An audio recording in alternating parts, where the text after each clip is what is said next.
Okay, guys, we are live! So for those listening at home, welcome to the Dungeon Musings YouTube channel. My name is Kevin Madison, and I'll be your friendly, am I going to be? Your friendly rogue trader, I guess, today. Because I should really find out what, I should really look, I think I say it's the start of every one of our sessions, but I really should look up. There surely is some kind of, scriptorum, something or other, or whatever, in the administratum that would fit in well for DM. But yeah, but in any event, or librarian, how about that? I'll be your friendly librarian. Doesn't mean I'm psychic, nor am I genetically augmented, but look for that. Yeah, that's really it. But we're carrying on with our ongoing campaign playing Fantasy Flight Games' outstanding Rogue Trader RPG. Is one of the 40K RPGs that was published during their time with the license. And we are moving past. We've reached the end of our first chapter of our campaign, Into the Maw. And tonight's session is kicking off an arc called A Passenger Most Maligned. And with me tonight are the stars of the Rogue Trader campaign. I'll go the order. I've got you guys on the screen here. Why don't you tell us who you are and who you're playing? First up, we've got Jeffrey. Hey everybody, I'm Jeff, and I'm playing Alessander, and he is the ship's Void Master and Cactus Connoisseur. Very nice. Next up, coming from us from an ungodly hour, is James. Hi, I'm James, and I'm playing Regius Benetech, the ship's navigator. So, quite the bendy man. He really is. Next up is our resident armor smith, Dave. Hey everybody, I am Dave, and I am playing Godwin. He is our ship's seneschal. Very nice. And last, but certainly not least, playing our captain, is Sean. Hello, I'm playing Rogue Trader, scion of his family, Quinili Aquade. Nice. I also like that because of your black ball cap, your head is being swallowed by a space wolf. Oh, yeah. That's great stuff. Yeah. There's Special a great effects. old bit where Andy Richter, this is when they had the show on NBC, he did a thing at the weather network, and he showed up in an all green suit, so when he stepped in front of the weather thing, all you could see is his head and his hands. Oh, nice. Yeah, it was a great bit. But tonight, so guys, we where do we find our crew, the masters of the Mortis Probati and their large crew, and what happened last time? Let's see. We Start where we were. last time we went through. We fleshed out our crew. Fleshed out quite a few crew. That was last time, right? Yep. And we are 3 days into a 2-week warp trip to Footfall. That's what I have written down anyway. Yeah. And the Mortis Probati's Churgeon had asked for an audience and reported that 3 crew members had set about causing the death of quite a few of their fellow crew members in 3 different ways. He found it quite suspicious. Yes. Brought it to my attention. And did I forget anything? Anyone else? The doctor is a they.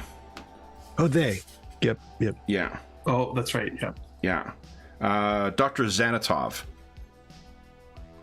And hold on, I have a quick. Let's here, pause you.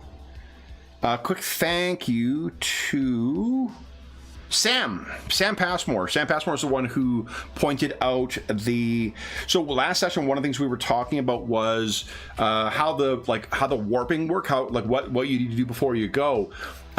It's like in Traveler, where you need to reach a certain point where it's free in the system, where it's free of the gravitic influences of the different bodies that are in there, called the Mandeville point. And Sam had posted about that last time. So thank you for that. It was great. It seems like it's only mentioned in like 2 novels. So that's really, really great to know that that's how that works. So it's very much like Traveler, where you need to move by sublight to a certain point, then drop into the warp, and you can travel through the warp. So that reminds us of our very extensive preparations prior to the warp, which are going to make things really easy. Yeah, it was a bit rushed, I think. So On the rush side. But yeah, we also fleshed that out, and then let me see here. We have as well a couple of neat new things to work with, such as filled out all of our crew, from first officer down to the high factorial. Yeah, we took advantage of some rules in the Into the Storm supplement to flesh out much of the rest of the crew. Oh, did I forget I forgot my GM screen. I'm going to be beside myself without it. But we only need that if we're going to get into a fight. So you don't need it then. I'm sure not. All right, so then we had used this as a rough idea. One of the reminders that we talked about last time was that the crew itself, or the ship itself, has like 20,000 souls aboard. And unfortunately, you had lost a chunk of them last time, right? And the crew... I'm just going to the character sheet. Yeah, the crew population is down to 93% right now, and morale is down to 92. 7% would, let's see here, that's 1,400 crew members dead. So, No, that's quite a lot. it's quite a lot. Those medical bays did, or the, what do you call it? The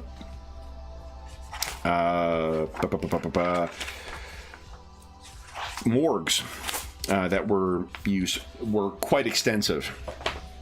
Do you recall anything else that Dr. Xanatov was able to tell you about the circumstances? I think you guys had not had an opportunity to look in further into why there were these these failures in these different hab sections. Right. Did the 1,400? What did they die of? How many of that is related to this situation, Kevin? Do we know? Both. I don't think you lost any significant chunk of your population until you guys dropped into the warp. Okay. Because I think that's the case. So, when you say both, so what the doctor is bringing to our attention, and then something else, and then. Well, I wasn't sure if there was any. Is there anything else you recalled about what the doctor told you? Well, there was one. One was all suffocated. I think one was frozen. Oh, I see. Was it 2 or was there 3 separate incidents? Let me see if I got anything in my notes. 3. I have 3 written down. 3 separate. But yeah. Yeah. 3 in 3 different ways.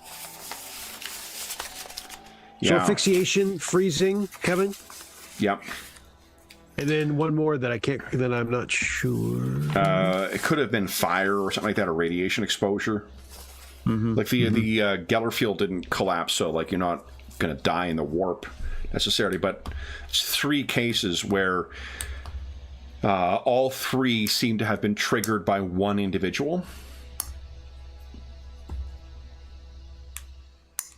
And there's no connection between the 3 other than the timing, and then all 3 are unexplained, right? You know what? I immediately need my...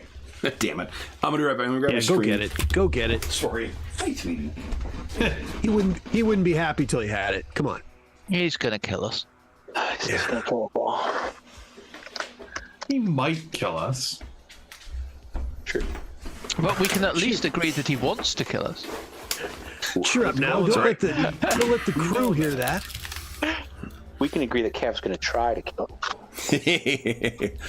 Well, what it was, I needed the reference for difficulties because it's got that in there. So, Captain, what lores do you have on your ship? Lores do you have for yourself that would relate to your ship? I am trained in Imperium, Okay. Rogue Traders, and Coronis Expanse. That's my total lore that I'm trained in. Okay. Godwin or Alessander, do you have any lores that would relate to the crew or your knowledge of same? True. I mean, you are, I think, Master of Whispers, lore aren't of the you? Imperial Navy. Okay. That would be good. Yeah, that might be it. Why don't you give us Alessander? Remember, those ones I don't think work on Firefox. Oh, yeah, you're right. Okay. So it's... And give us a check at... for you, this will be routine plus 20. So add 20 to your score. Oh, wow. Oh, thanks, Dave. I think I did that. Yeah, no, it that's didn't right. Or great. That's terrific. It's 6 degrees of success. And for... Or 5 degrees of success? Yeah, it's 5.8, right? 5.2. Let's quickly refresh our memories here. Not that. Oh, here's the store. Refresh your memories what your special abilities are given the positions that you occupy. Because we talked about that at the end of the session last time. So, Captain, as the Lord Captain, your benefit is plus 10 bonus to the hold fast extended action, page 218 of the Rogue Trader core book. 218. And if you possess the exceptional leader ability, you may grant it to anyone aboard his ship once per strategic round. So that's more of a ship combat benefit. Gotcha. Let's see here. I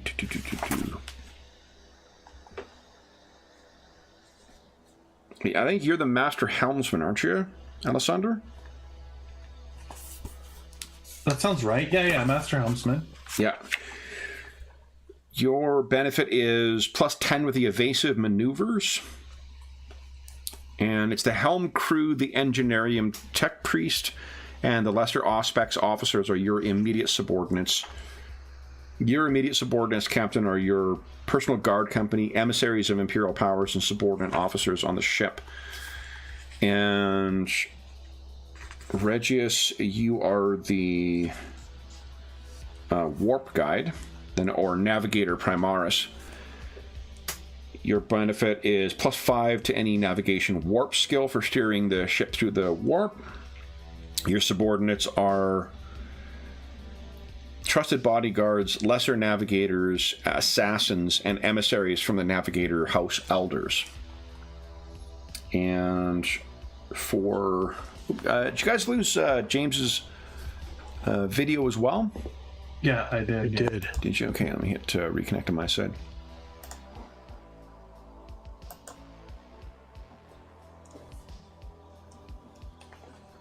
Okay, I got everyone back except for James. Is he still in? Oh, he's left the call as well too. He's drifted into the immaterium. I was thinking that too. And then for Dave, as the Master of Whispers, you have an array of capable agents, Master Savant of the Void Ship Librarium, and trusted spies in the crew. You have plus 10 to the disinformation extended action. So, but Jeff, so with that roll, what I think you can tell is that there's at least, we got 5 degrees, there's at least 2 of them that you're aware of in the crew, and you don't like of the ones who were responsible for this stuff. The curious thing is both of them were in charge of kind of a sub crew within there. So like they were in charge of a team that would be operating as some component on the ship. And you don't recall hearing any issues with them. Okay. I would obviously share that with the captain. Sure. I don't remember any issues with this crew. Strange that something has occurred. And Godwin, Well, you can give us a... Let's see here. What do you think you might use to keep track of your spying on the crew?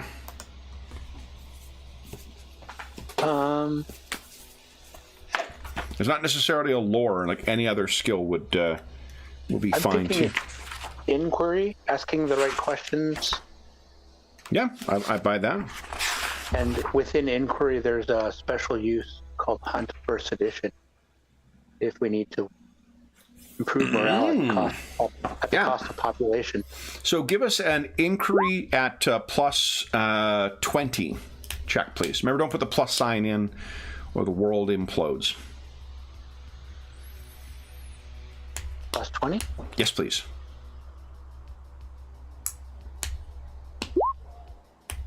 Wow, that's huge. nice. Okay. We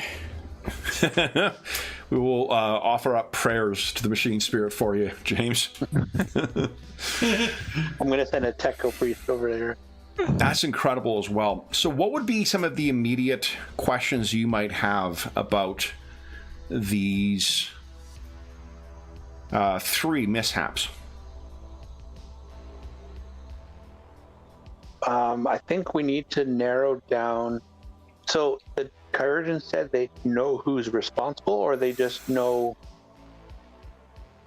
They seem to know on all three cases who the party was that sabotaged each of the things, because they were the body found at the at kind of the it's not enough to just turn off the air in one section and slowly suffocate people. What happened was that there was a explosive venting, not out into space because you're in the warp, but to elsewhere, where it suddenly drained the stuff. A mechanism that's normally reserved for putting fires out, or plasma fires or things like that. Yeah, so I think the questions are the state of mind of the individuals, what they've been doing lately, and their habits and things like that. Because one is, whatever. Two, bit of a coincidence. Three, all happening in short order. That makes me really suspicious that there's something going on. Yeah. So I think Godwin's trying to find connections. Is there a web here? Is there some kind of connections, even if they're not direct? Because he's worried about, an accident happens on a ship. That's whatever. But 3 accidents at the same time, or in short order, he's starting to think of like conspiracies and mutinies, and he's like worried about like the ship's overall health. And so, let's say you got 4 questions you can ask me that would be immediately accessible through your spy network right now. What are your questions? What were these men doing in their off time? So that's 3 separate people. So it'll be 3 separate things. You can tell that prior to the transitioning into the warp, there's nothing unusual. They were going about their usual tasks. All 3 of them. One more question. You can follow up with further investigative activities. This is just sort of what is readily accessible at your.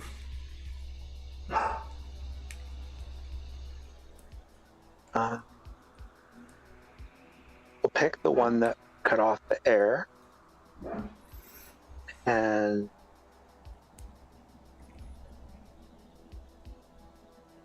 was there any signs of mental instability prior to, like, yeah, we're going into the warp, but like any signs prior to that, discontent or mental instability? Let me take a look at your lore. And let me quickly check something. See.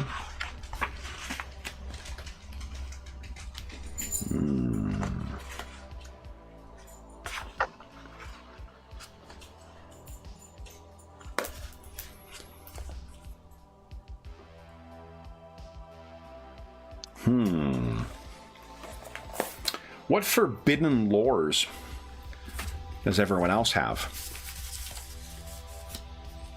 I know Regis has Xenos as well.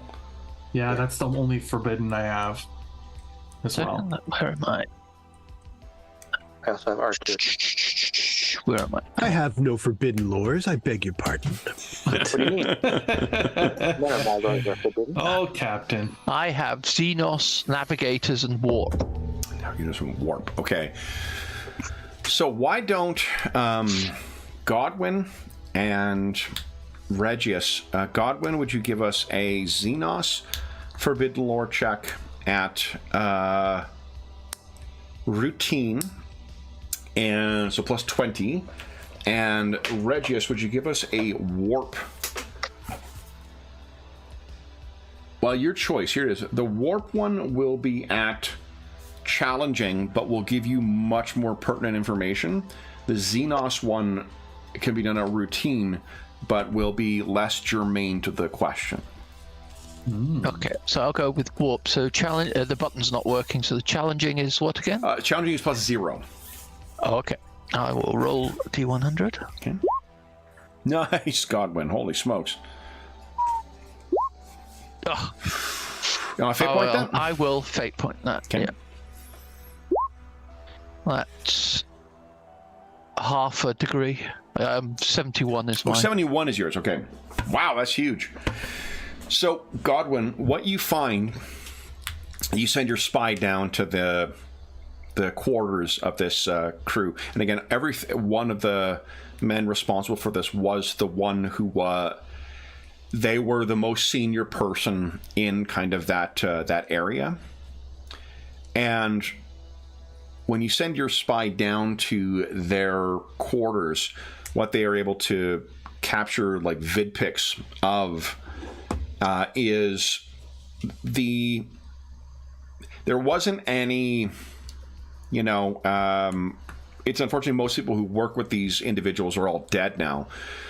But what they can tell you is that the ones who otherwise would know them, like the sort of, the crew meeting of those various teams, and these are all in different parts of the ship as well. There isn't an effort to hollow out one specific part of the crew. These are just random parts of the crew. But the team meeting with these, they didn't see anything wrong with this individual up until the time they transitioned into the warp. He did miss one meeting shortly before he caused the catastrophic failure. And when you sent your person to check his quarters, what you found is there were strange markings that were carved onto different parts of his room. And what you can tell with your roll there, Godwin, they are not like any Xenos markings that you've ever seen. They are certainly not the High Gothic of the Imperium or the Low Gothic that most folks would speak. They are not any identifiable Xenos species that you're familiar with. So they're certainly not Eldar of any variety.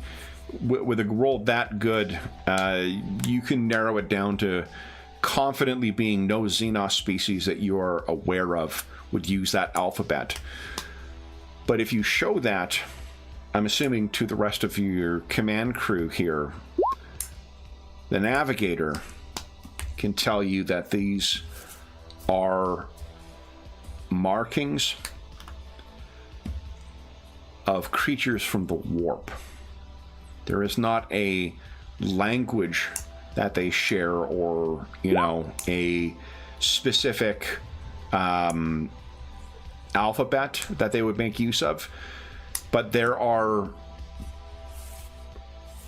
certain markings that denote kind of a connection to the warp. You might view them as sigils or, you know, runes or things like that, but ultimately it is just a pattern, and this is the pattern that you recognize, Regis. Unfortunately, it's not one you're familiar with, and you're not able to gain, because of that role, you're not able to gain significant extra insight. You could spend a fate point to increase your degrees of success to try and gather further information, and I'll basically let you ask me a question with each extra degree of success, or you can undertake more investigation. Okay, I'll try it then. So what is your question? So I need to roll, right?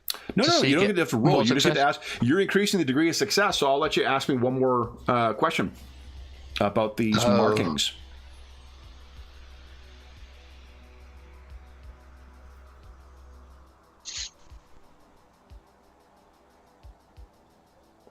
Or do I know that? Can I figure out the nature of the creatures? Are they, you know, followers of a chaos god, or, you know, other random roaming?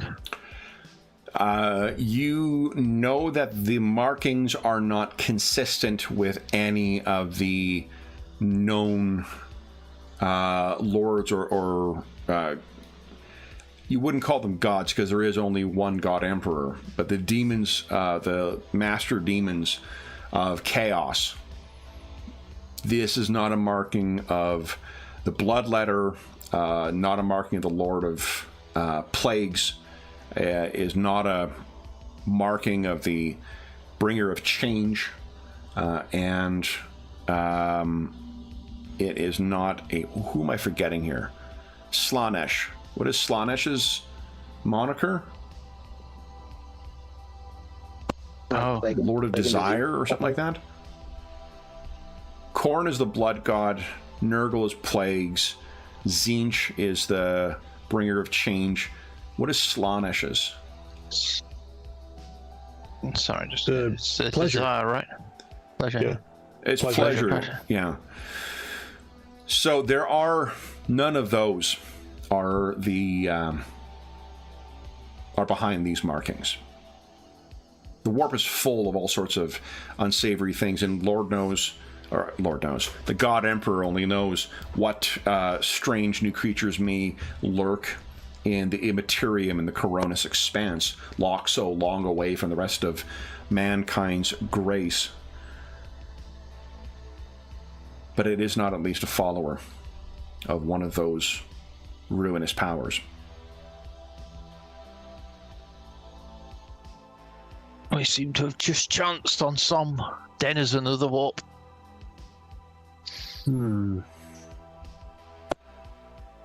Or how it got through our void shields, I do not know. We've only found these markings in one of the rooms. Is that correct? Thus far, yeah.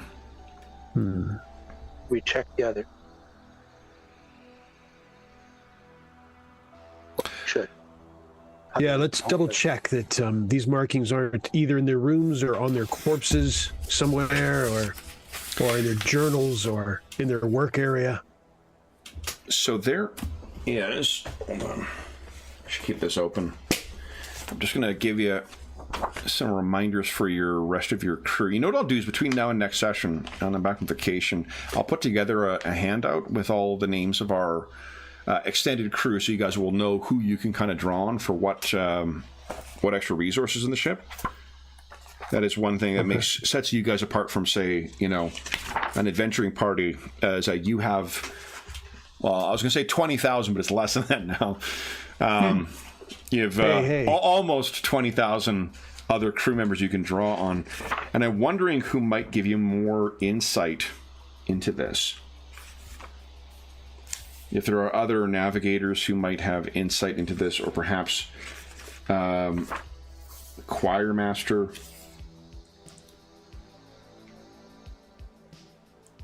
Oh, you know who might, guys? The twist catcher. The twist catcher is the one who monitors the mutants on board your ship.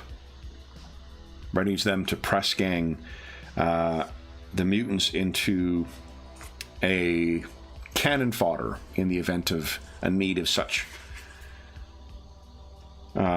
resources.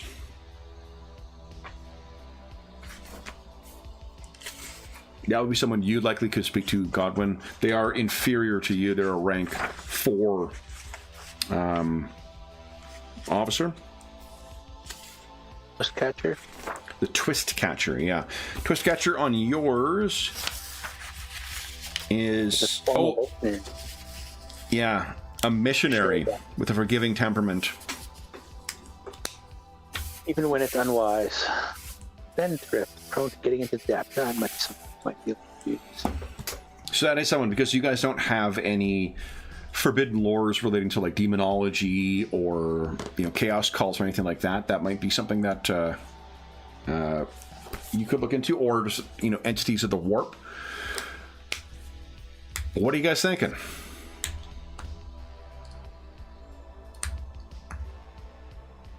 Captain, would you like to go and speak to the twist catcher? Certainly. Our resident mutant hunter? Yes, it'd be. We probably should get him up to speed. Perhaps let him in on the situation. And Side note: we don't. we have already. a name. What's that? We don't have a name for this, so if we're Oh yeah. introducing characters, we want to roll up names or introduce names. I'm happy to enter them. Yeah. What do you guys want to do? Do you want to randomly generate the name, or you want to... Randomly's good with me, unless someone's got a gut feeling. All She likes random too. right. All right, sweetie, hold on. Seems to always get her way. Yeah. Okay. Names. Okay. I thought that it was... Let's see here. Just brought James again. Oh, yeah, we did again, too. Yeah, we said it's his... he's in the call still. Sean, would you give us a D100 roll, please? And Jeff, would you give us a 1D5 roll, please? You got it.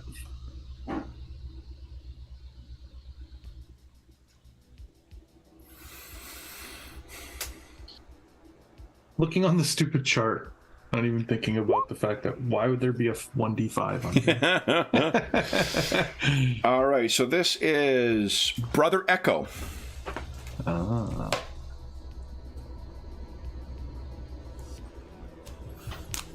So Brother Echo is your twist catcher. Okay.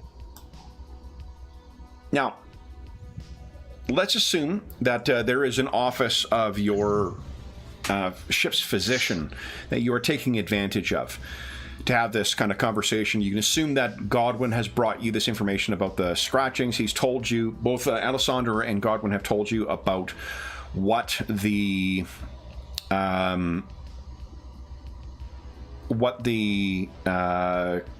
their sources can tell them about these crew members who led the sabotage effort. And Regis has commented on that marking. How would you have phrased that, by the way, Regis? I say it appears to be a random creature from the warp. It's not allied with any of the ruinous powers, but cannot figure how it got in through our void shields. It's troubling. You need not make a roll for it either, but there are many type of warp entities that can make their way through or onto a ship. But if it is a creature of the warp that is behind this, I think you can safely assume it is a malign influence. Question then for you, Redis. How would one get through the void shield? What are the options? What are the possibilities? You force your way? Do you need someone to give you an opening? How does this work? I don't know myself. Typically, you would detect these things. It's like the way that they present the navigating the warp in the rulebook and in the Navis Primer is that it's sort of like metaphorical equivalents of traveling across a water ocean or a wet ocean, where there are like things you can run up against, and there are different eddies that can take you in different directions. The way that they mechanically talk about the different encounters, like Gellerfield, the way that they get through the those things, if you run into them, and typically you're able to navigate and have warning of them before that happens. It's typically like almost like running aground or hitting an iceberg, but in the warp, and that iceberg is full of demons. It's possible as well that it got on board when we were in normal space. It was something that made an incursion into normal space before our Gellerfield was on. You did you did encounter recently a entity from the warp, right? Oh, we did a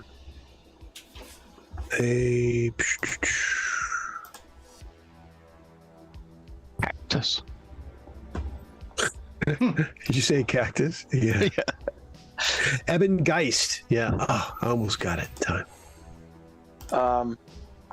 But didn't we also bring an item on board that we did not have much time to do anything with prior to?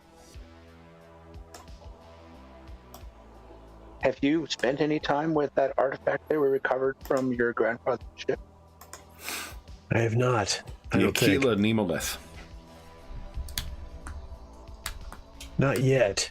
It will be of limited value to you, as you are not a psychic. What I'm getting at, and I'll slow this down for all of you because you're clearly not catching, is if it's not something that's able to come in from outside, perhaps it's something inside the ship. The Aquila, or maybe we need to have a chat with our master of quiet.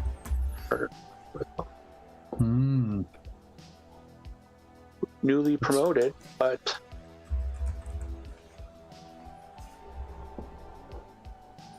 A reasonable plan.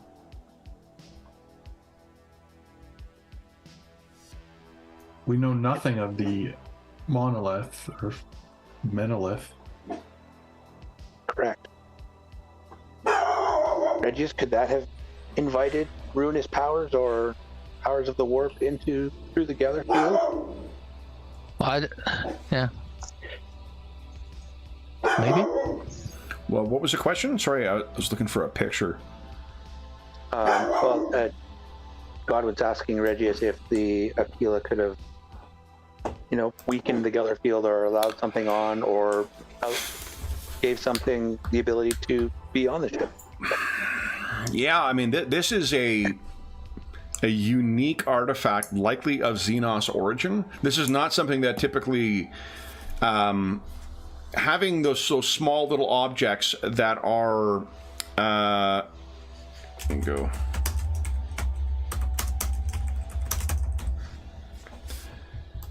There we go, guys. I've been writing in the Explorer's notes. Here's the ship's log. How's that, guys? Nice. So you all have access to edit that as well. So you can feel free. And if you want to use, excuse me.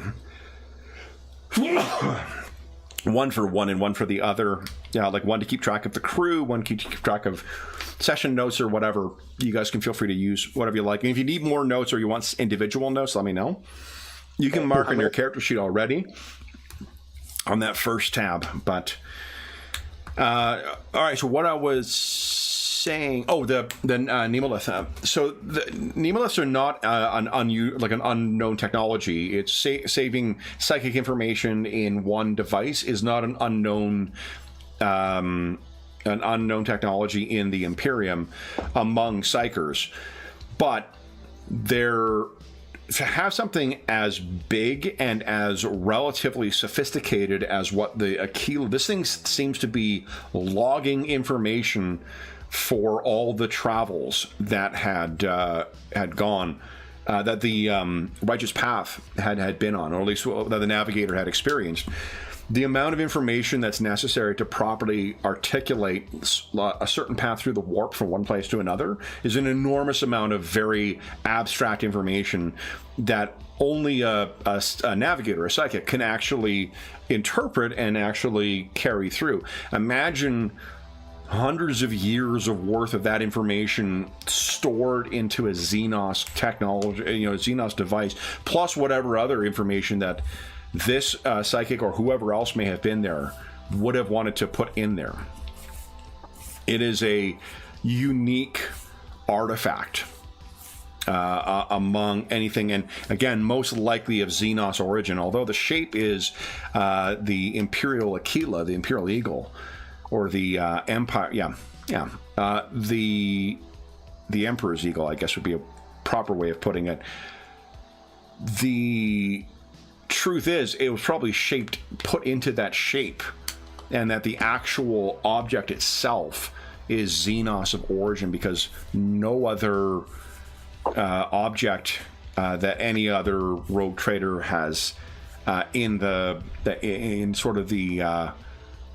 Imperium compares to this kind of thing. Normally, this is why navigators and navigating houses are so valuable, is because they keep track of these lists and where they go and whatnot, and then they communicate the stuff and share it within themselves, greedily, or among the different rogue trader dynasties. To have an independent device that could share that stuff in the level of detail that is necessary for properly navigating or understanding fully the information, or any other kind of extra information like what you got from your first contact where you saw that system, Regis. It's an enormously complicated psychic device, so who knows what sort of effect it may have.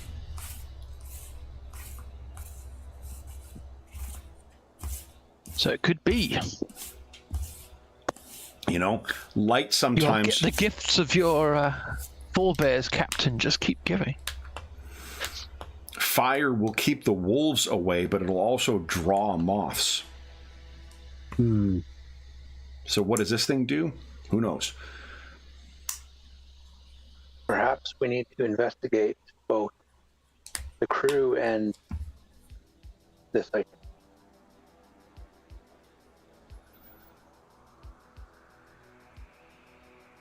Yes. Well,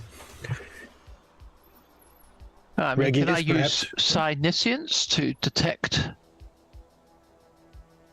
the creature? You can, yeah. The trouble is, you are in the Immaterium right now, so there will be a natural kind of like background radiation, if you will. That will make it easier if the thing is able to cloak its presence. Okay, go ahead and give us a challenging psinescence, because it's a contested one. That's pretty good. So you're able to really stretch out amongst the crew. Let's see if I can give you more information here too.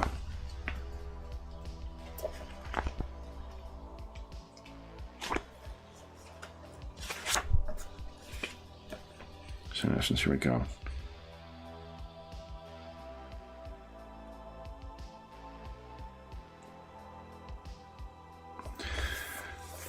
What you pick up,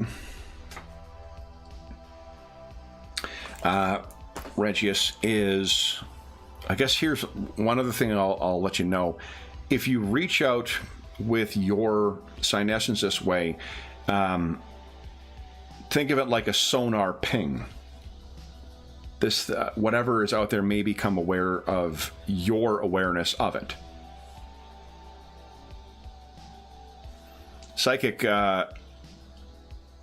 senses are more akin to like lighthouses than they are reconnoitering spies. In the dark, it's very easy to see one and very hard to see the other. That's the last clumsy metaphor I'll use today. I'm lying. It's probably not.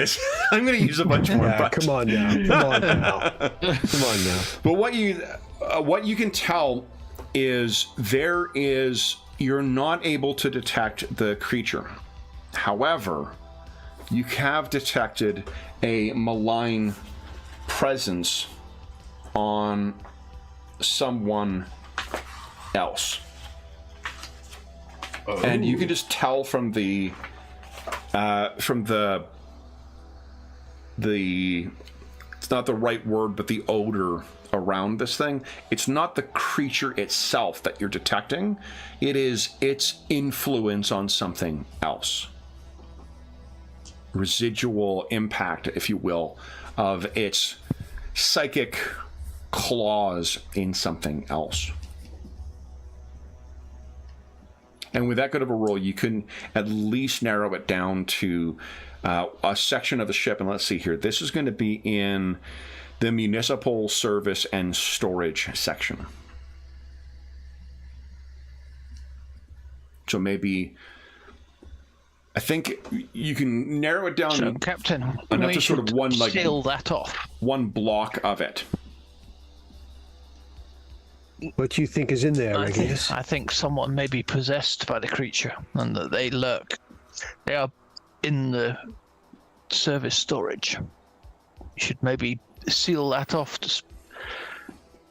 as a first step before we investigate further. And you think a possessed crew member may be in there? I'm guessing. All right. Well, let's we have some time here in the warp. Let's have a look. And I will order armsmen to immediately seal it. And then call my command crew? Is that what I'd call it? My command crew together. Mm-hmm. Godwin, Alessander, Regius. Yep. Probably Lady Ash. Get her in there. And let's go have a look. And I'll go stomping off in the direction of the... So just to give you a sense too, guys, remember this ship represents 20,000 souls on board. If that makes up even 10% of it, that's 2,000 people living in cramped quarters on the ship that you're representing. This is not a matter of... I think that with Regis's help, you're able to narrow that down to maybe 10% of that section. So there's a section of about 200 people, but he would have to be close enough to be able to sort of try and sniff it out from them with his Psynescence. Yeah. So people live in this service storage area too? Oh, yeah. Like you can figure there... I mean, part of it is storage area, but if we assume that the two storage areas are not occupied by anyone other than like the 40K equivalent of stevedores and the servitors who would fill those roles, still it's a massive amount of people who live there or work there. Because the municipal and service sections, if you're if you're sending those off, then there's an amount of like public services on the ship that would be shut down, and I don't see anywhere other than the service place that seems to be where the mess would be. So that means feeding your crew would be affected. They probably bring it to each of the hab floors or whatever. Like, they probably have ways of moving the food because there's no way to have everybody go to one part of the ship like that. Yeah, there's probably separate mess halls, and then they would be responsible for sort of coordinating that stuff. It's not impossible, just that it might have an impact on the morale of the crew. Regius, do you think we'd be... Go ahead, Wood. I was going to say, since we've narrowed it down to that area, perhaps we can just send in some subtle...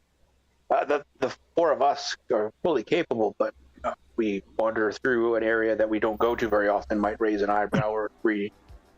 But if we send some folks in to just, do some checking and routine inspections and things, that's happened on the ship all the time. Perhaps we can ferret out some of this information and find this individual in a more subtle way. Godwin, you're also the master of whispers, so you would have spies down there as well that you could potentially call on. Oh yeah, that's what I think. So see what your ship spiders tell you, Godwin. But and if that isn't enough, I was thinking we'd be making a morale trip down there to fire up the crew, let them see their captain, beat their chest for me as they should, and let loose with some aquades in make good use of our time. But first, yes, check your whispers. I will point out, Captain, that if we think there is another individual that potentially could cause damage to crew and ship, that maybe having our entire commanding party in that area of the ship might not be the wisest maneuver as well. If they're going to blow a hole in the ship or kill the oxygen or start a fire that's going to kill 500 people, I don't think the four of us should all be down there. Yes, we could. For example, we could leave Alessander at the helm, for example. It's which is his natural point of skill. So one way to think of this, again, think more like Star Trek Next Generation or like command crew of a Star Destroyer, more so than like the crew of the Millennium Falcon. Alessander is the one who's responsible for steering and whatnot too, but he's not like sitting at a stick doing that. He has a crew underneath him that would assist with that stuff. Similarly, Regis has a host of lesser navigators at his disposal as well. While he's the one who is taking charge and sort of navigating things, there are others under them who are doing that.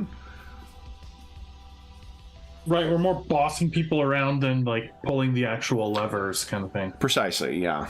And you can also, that said, on both of those examples, who is it who we see on camera all the time? Right, like it's not... Yeah. It's that this is where you guys do get to take the initiative. I'm not saying that your point is not completely valid, Godwin. If you lost all four of you in it, we would have a very different campaign in 2 weeks from now. Oh, no, that's just purely just me role-playing Godwin's self-preservation. 100%, yeah. He doesn't want to be down there if there's going to be someone, doing something to the ship. Well, there's one of the things, speaking to Star Trek again, this is one of the things we could take from their, from the Star Trek Adventures game, that if you guys choose to send someone down with some other people, we can throw together names for NPCs or characteristics for NPCs for you guys to play. So you're not just watching one character play with me doing NPCs.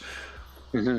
This is part of the fun of having a much bigger crew. So if, say, Godwin and 3 of his spies went down, then all 3 of you would just be... We'd use the starting points for, the crew's skills, and we may tweak some things, but those will be his spies, and you'll play those. Or whatever other, kind of thing. If Godwin and Alessander and Regis went down and Captain, you stayed behind, then we'd figure out one other character for you to play.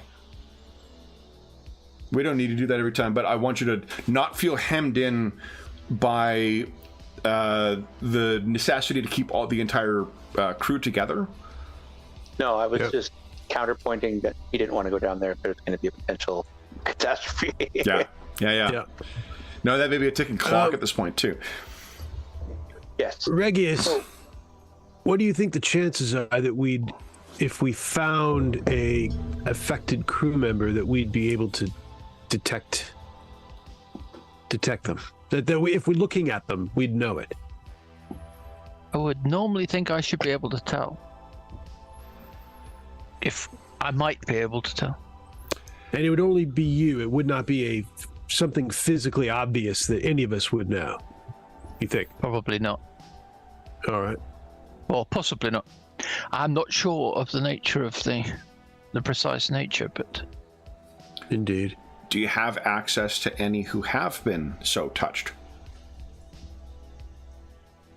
Well, like the corpses. Yeah, I guess... Yeah, Rick.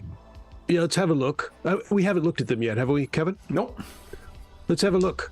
Yeah, let's go down, because I would like to... If there is any kind of physical outwards appearance that gives it away, I could tell the armsman to keep an eye open at the bottleneck of the municipal service storage, so that crew could possibly go back and forth, but with the armsman keeping a sharp eye out, if that's available, if that works. So let's have a look at the corpses. So of the 3 that did seem to be responsible for these tragedies, one of them, the one with the radiation burns, the tissue was too badly damaged to be able to identify anything on there. But the frozen and the suffocated ones, although there was tissue damage,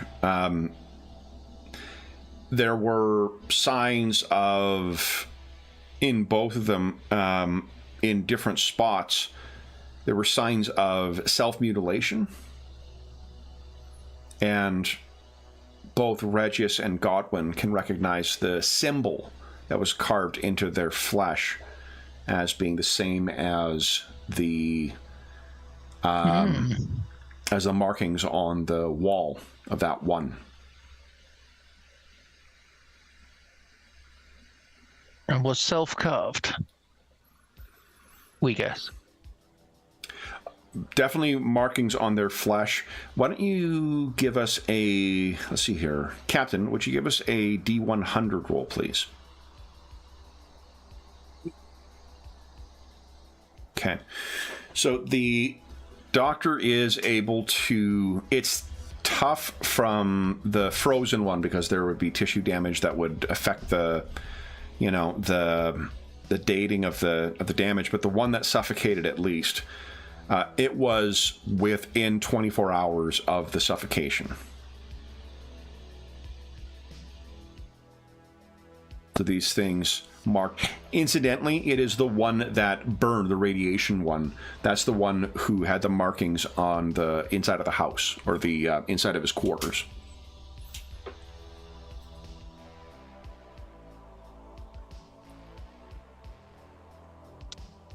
Well, we should investigate. Or you should investigate. What's that, Godwin? You should get down there, Captain. Yes. So perhaps one way to think of this, guys, is how you wish to deploy your resources that each of your characters has access to. Like some of the other challenges we've done in this is going to be something where you will be working towards trying to uncover or locate something, and it will try to remain hidden from you.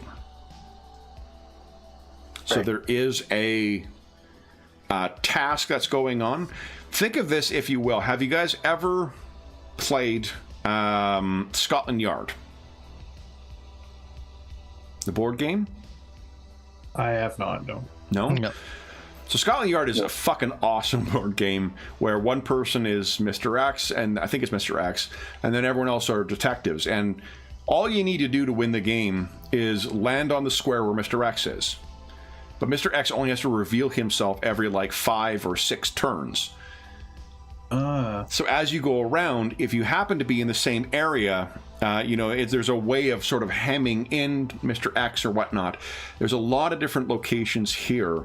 Depending on where you are and what investigations you are undertaking, then, and I think we'll divide it into 2 sections. There'll be 2 parts of every day that you will be able to do something. And if you do the same thing in the same area, then it will have a limited benefit. It'll become harder for you to do it. But if you move around, or if you try using different tactics, different skills, different resources, you will be able to increase it. And if you happen to conduct those efforts in the same region as whatever the creature or creatures are that are on here, it will be, or more to the point, it may be easier. So, feel free to make suggestions for each other as well as to how you wish to conduct this investigation. Well, I could send some spies in and you inquiry again. Different part of the ship, different scenario. Into the municipal portion? Yeah. Okay. The MSS. Okay. So why don't we do this? And you guys can feel free to be in the same areas. It just means that if you are in the same area and the creature or creatures are in a different area, you're not getting the benefit of spreading each other around. Downside, of course, is if you encounter something. Hold on, Dave. We're gonna tell you when to make the roll and how it's going to be made and whatnot. Oh, sorry. So, what about the rest of you guys? What are you thinking?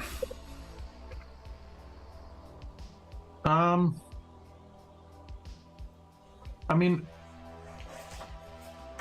I feel like Alessander's, one of his skills is, scrutinizing the people and the stuff of the ship. That's sort of something that he does and how he picks his crew. And I mean, I think I could just be going around and doing, routine, quote unquote, interviews and whatnot. They don't have to be so targeted.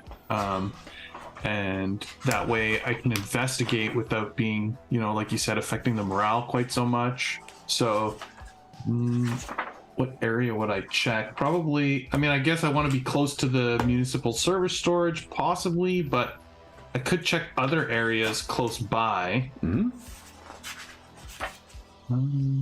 Maybe even just the hab floors where where problems have been. Okay. Right? Wasn't that in 1 to 10, right? The lower ones? Yep. Yeah. Captain and Regis?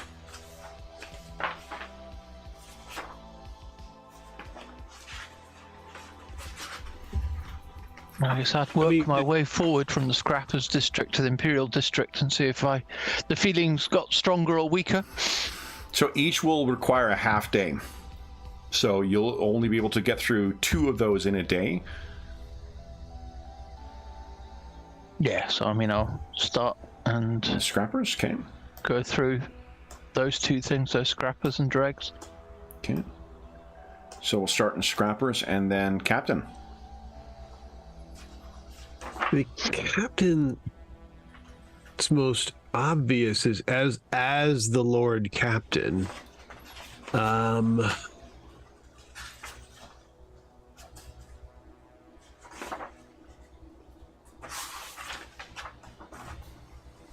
going to bounce off the, before we all get going, I'm going to bounce off them. What do you all think about me taking into our confidence on this matter the section chiefs and getting their take on it, see if they've seen anything unusual, keeping them on alert, and getting them on our side. Obviously they're on our side, but getting them so that they can work in our interest on this matter with their eyes, their ears. What do you think?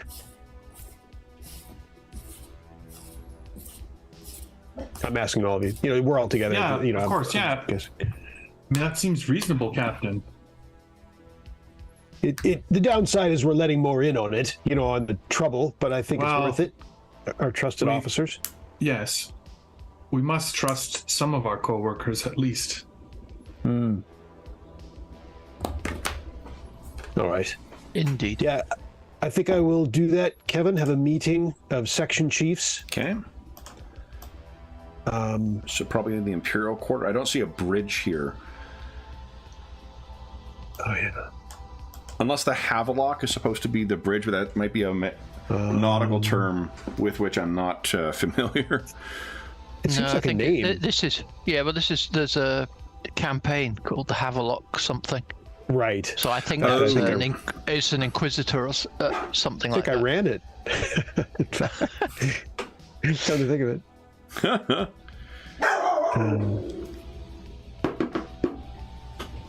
So, then, who would like to make the roll first?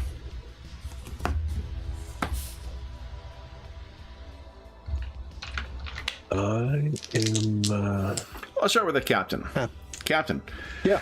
For your first half day, actually, you know what? I think you're only got in a second half day because of the investigation and planning that you've done so far. None of this stuff happens immediately. So we'll say there's, at the end of this first day, 1 day's worth of planning here. So, Captain, what are you thinking?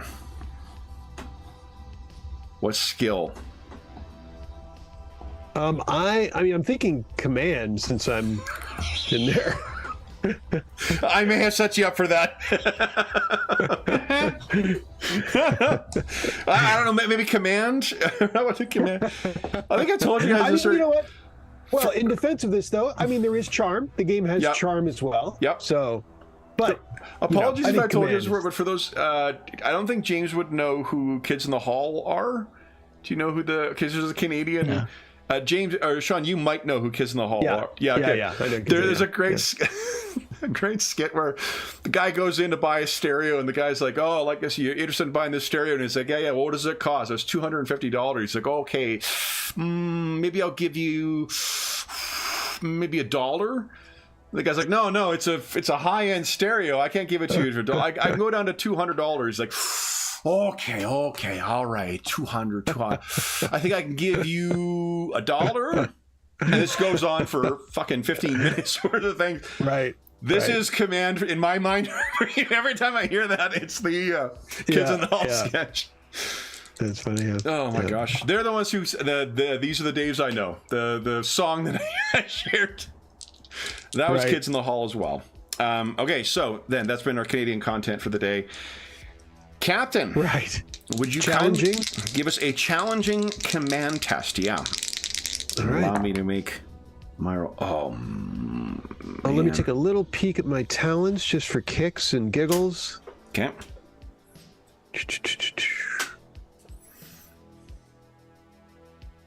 You know, I don't... Yeah, it doesn't really... Doesn't mechanically apply, but I'm just going to throw it in the chat. Yep. Just want to remind everyone. Yeah, just so everyone knows. And let's have a roll. Here we go. Okay. Command. Oh. You want to fate point that? I do. It's a natural because it's probably my highest skill. Mm-hmm. Here we go. There you go. Just flip it to a success. Yeah. All right, now, Captain, let's let me go to the bridge for a moment here, just so we can soak in the atmosphere of your commanding presence. Yes. Okay, and you got everyone in the right order too. So when you summon everyone before your captain's throne, Captain, what's the tone? Bring us to that scene, if you will, that Captain Aquare brings before his many underlings, or the Lord Captain Aquare. Anna wishes you luck. I summon them to the bridge for all of its lights and display, and I'm gonna go for a bit of because I don't want. I mean, I'm not sure exactly how crowded the bridge is. You can clear. You're the Lord Captain. You could have cleared the bridge to emphasize your point. I think so. So I'm going to have a little bit of privacy, meeting with the section chiefs. and say, so we're experiencing some warp abnormalities that have come up since we have entered the I'm trying to think, what is the synonyms for the warp? Immaterium. Yeah, Immaterium, thank you. Since we have entered the Immaterium, it has, as you right, you have probably overheard, I'm sure, possibly in the ship's bulletin about we had some mishaps. The ship's bulletin. Potluck supper on deck 5. 1,400 crew dead. Rubbish sale on deck 12. Right, probably. You're probably aware of some recent mishaps involving revolving around 3 crew members. I don't know of the details because I don't read the bulletin, but they we should all, I want you to know about it so you can be my eyes and ears, that to keep your eyes open. There has been we're afraid that some individual crew members may be adversely affected and being through some kind of malicious warp effect are sabotaging systems, and I'm looking into it, I assure you, with alacrity, but I would like you all to keep your eyes and ears open for anything unusual and alert me immediately. If you see my presence around your various departments, just let it be known that I'm on a morale trip around the ship to show my face. Captain wishes to see his men, and so that's why I'm there. But you'll know that I'm looking into this matter intensely, because we are still in this hellish landscape for another 10 days at least, and have to get to the bottom of this. So something like that. Yeah, that's great. That's great. Okay, so what I'd like you to do then is, would you now give us a awareness check? So I was trying to remember. I'm like, did they switch it to perception by this time? They didn't. It's awareness in this game still. Challenging? I think you can make it routine because you know your command crew. Okay. Or at least you think you do. Right. There we go. Barely. Okay. Are you happy with that result, or do you want to fate point it? GM.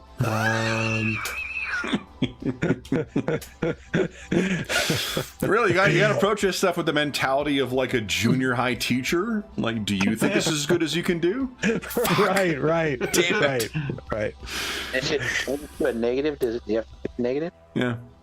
To steal a joke from the stand-up comedian. When you're a teacher, you can't wound them physically, so you have to wound them psychologically. Right. So it'll affect them for decades. Exactly. Yeah. I can't be the only one who has the words of like a grade 5 teacher still echoing in his ears when he's pushing 50. So right. I'm gonna re-roll. Here it comes. Oh wait, I didn't. That's not plus 20. It's not plus 20. Okay, so then that would be a 1.1 degree of success. That's an improvement. That is an improvement. So, as you spread the news, what you can tell is they would never speak against you, obviously, but there seems to be some disharmony among the command staff that is present. They seem a bit off. They seem not to be comforted necessarily by your words, and that's perhaps an understandable reaction, given that there is something preying on those within. And as everyone filters out, there's one or two, like your cousin, who is the first officer, will stick behind and ask what they can do to help, and there are a number of others that kind of do that. But the last person to leave is Octus Ocaster, your Engiseer, is the last one waiting until everyone else has gone, until you realize that the red-robed techno priest is still here. And he seems to have been patiently waiting. And to the point where you can see one of his servo arms. You're not sure what specific cybernetic enhancements that Ocaster has in his body, because they're always unique and they're very secretive about them. And even if they explained it to you, it's unlikely you would understand what precisely they're saying, as coded in tech religious jargon is what their offerings are. You can see his one servo arm, and there's a name for it that I can't remember offhand, seems to be watching. And you, at first you just think it's just askew in one direction because there's all sharp bits all over his body. But then as the door closes and it is just the two of you on the bridge, Engisir Ocaster says, Captain, might we have a word? Yes, of course. So he comes before you, walks up the big stairs leading next to your throne, and even in this massive chamber full of flashing lights and displays and information coming in about the status of the Geller field and the, all the other myriad systems running throughout the ship, he leans in, and through the vocator located in his mask, he tries to whisper, you see, but it seems to augment his whisper to a normal speaking volume, which, combined with the digitization that happens with his voice, gives it a very unsettling quality. Captain, there is a way we may detect any further sabotage efforts.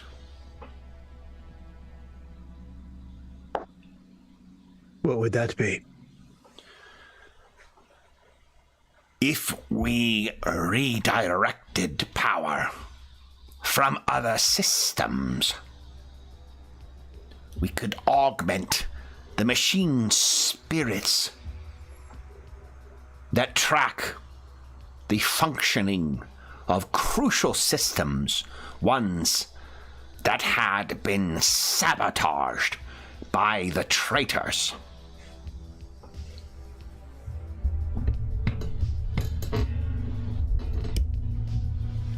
This would involve redirecting power.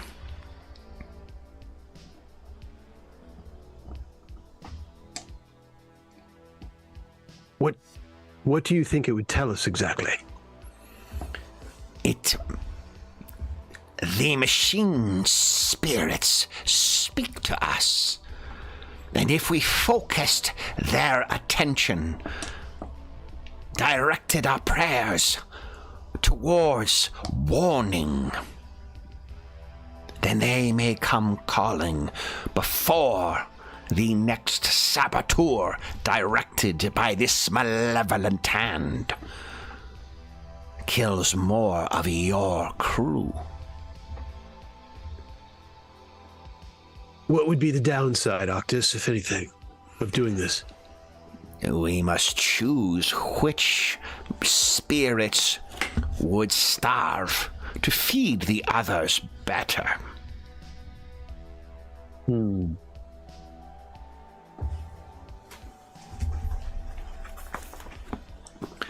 There are critical systems which could not be affected, but taking down others, weaponry, for instance, sublight engines,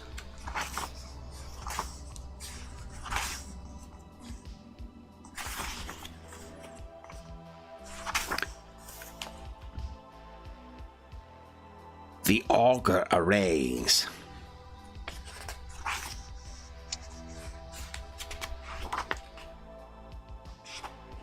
life support in some sections.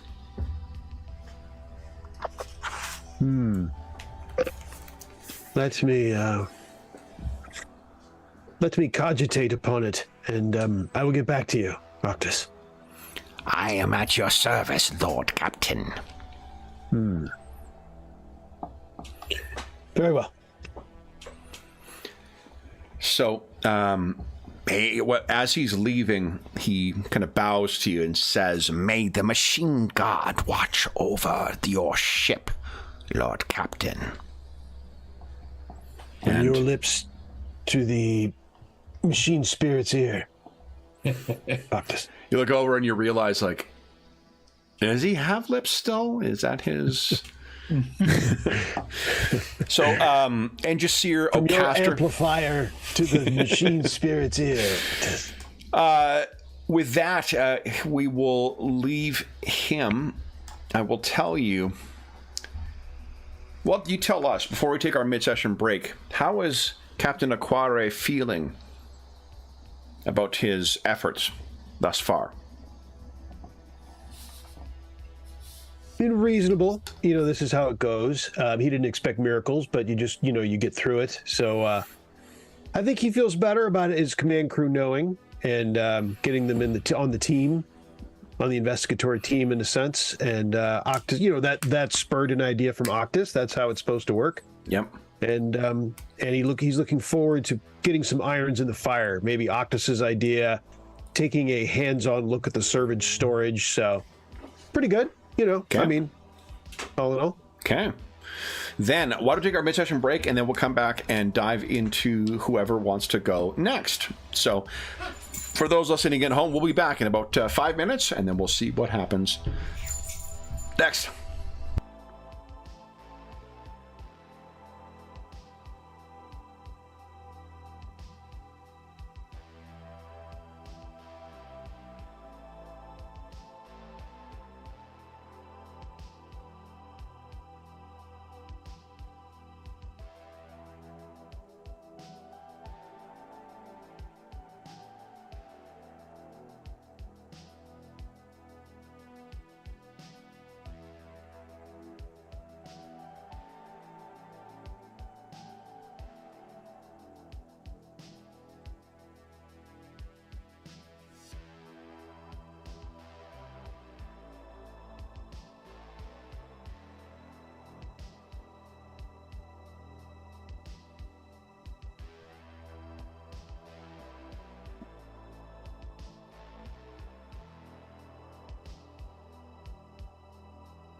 Okay. Rare that I am the first one back here.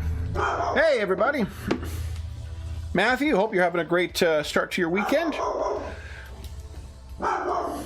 Nope. Anna wishes you a great start to your weekend, too.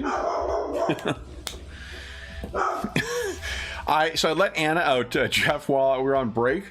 And I guess my neighbor has a Labradoodle who, like 2 or 3 times, has managed to slip his way out of the gate, and he immediately runs over, and Anna and him yell at each other through my gate. So Anna goes outside, and I don't know if there's someone in the alley or someone out front or whatnot, but I let her out, and I go to the washroom, and all I can hear is Anna going, and she'll stop, and then the neighbors go, it's fucking 9:30 here. I'm sure our neighbors are like, shut those dogs up. No kidding, eh? Yeah. Uh, So I think she may just be saying hi to the neighbor. yeah, true. Oh my goodness. Honey. Anna. Come on. Come here. What's the thing? All the blinds are closed. You can't see anything. I can't hear the other dog barking, so I don't know who she's barking at. No. Oh my goodness. Just some dogs like to bark more than others. Anna's not too bad, at least, but Yeah. I've known some yappy dogs. Yeah, she generally just wants to give me a warning of when people are there. Because, like, if I'm... Right. She'll be looking out the window, and if she starts barking at someone, 75% of the time, I'll look over, and she's looking back at me like, huh? You know? Like, there's someone out there. So, unless it's a dog. Okay, hold on. I'm just going to go check while we're waiting for James. Hey. What are you yelling at? There's no one there. There's no one there. No one there. Honey, I guarantee you, no one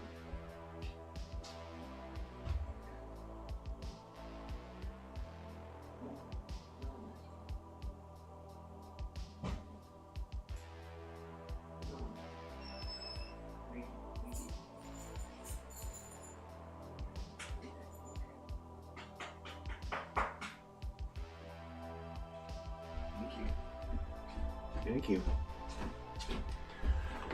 Ooh. Yeah, we're having a heck of a fall summer this fall, and I think my neighbors look like they're going out either camping and fishing because there was a bunch of they're getting everything loaded up and whatnot. I think Anna's just trying to give advice. She's effectively like every neighborhood dad, you know, when someone's doing something in their yard. Oh, a fence is going up. Suddenly 15 dads appear, all with opinions on how it should be done. Okay. Then, what? Just wait for James to get back. No, I'm here. Oh, are you there? Okay, your I just camera's forgot to switch my camera on. Oh, okay. I'm an idiot. Oh, always a good idea when I'm in my dressing gown. It's probably a winner for everyone involved. I suppose those are my chic black on black. I think we're all fashion icons here. All right, so then what do you call it? Who would like to go next? Godwin, Regis, or Alessander? I guess I could go. I will shake it up a bit and use awareness. So how are you thinking about going through this? Tell us what your task is going to be like for these hours. This is also the Scrapper District. Yeah. This is like the reclamation facility, I guess. All the shit I that's... think I'll just be... I'm a normally fairly sinister and unnerving individual, so I will just stroll around. Anna wholeheartedly agrees with that. I will just be scrutinizing everyone as I start looking for unusual, aberrant behavior. Sure. I mean, I think I can use that because with my knowledge of the warp, I can see what is unnatural, perhaps, for a human to do. Okay. So why don't you go ahead and give us a challenging awareness test, please? Was that what you did? Yep. Hey, no, there you that's go. what I That just fate did now. point. Yeah, and everyone got a fate point who wasn't maxed out already, too.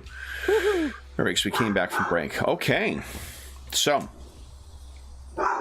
what you are finding, and I'm picturing this is the parts of the Scrappers District is probably the closest to kind of like, you know, a industrial age. This is the, you know, gothic sci-fi equivalent of like a 19th century iron foundry.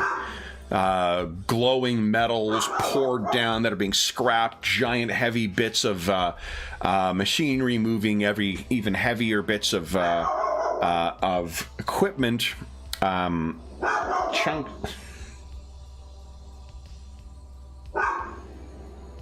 You through? Boy, she's vocal tonight. Okay, and there are, you know, throughout all this, there are dirty and stained. Anna? I think they heard us.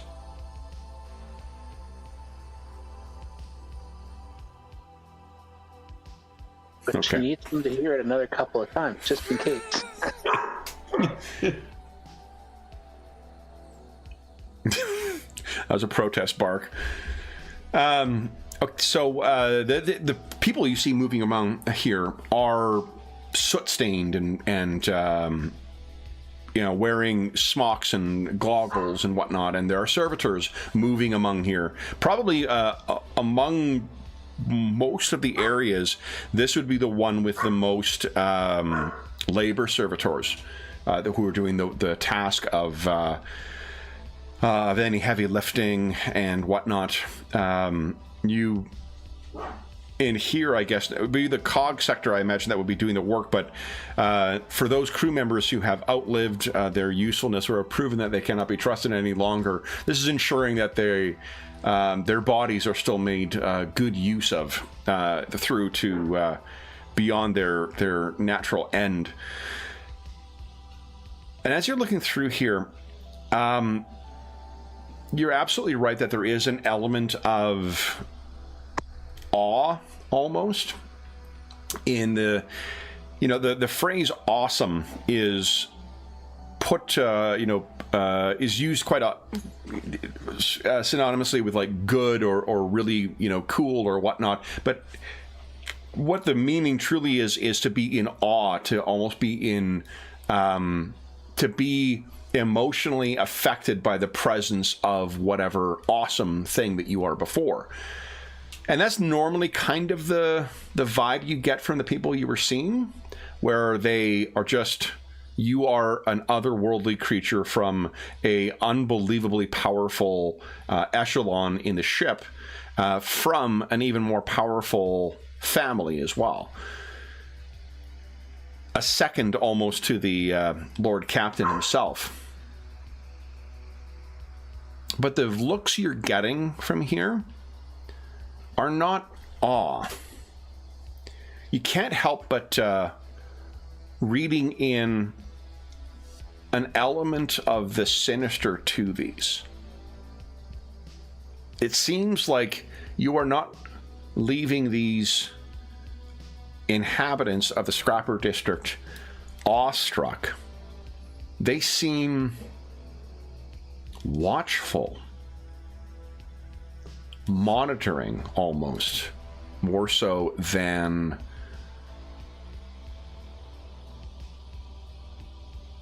reverential or otherwise deferential to you.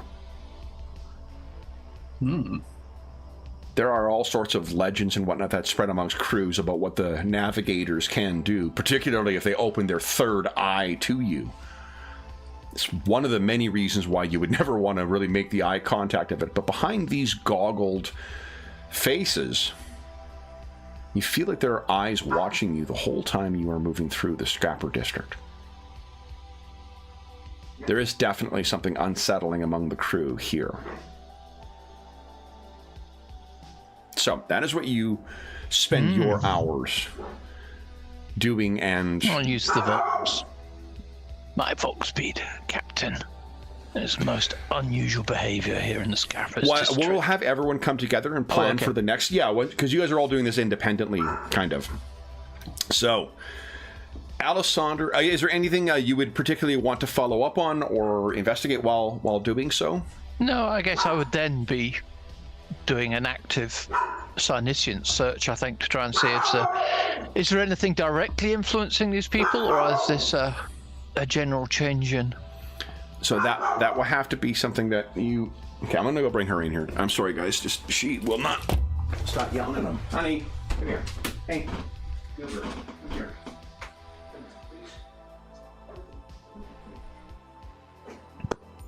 Anna is protesting camping. Maybe she's protesting not being taken along camping. Maybe. Yeah, you're going to go spend an extended period of time outside in the wilderness where you can run around, and I'm being left here in the house. Right. It's an outrage. Kind of an outrage.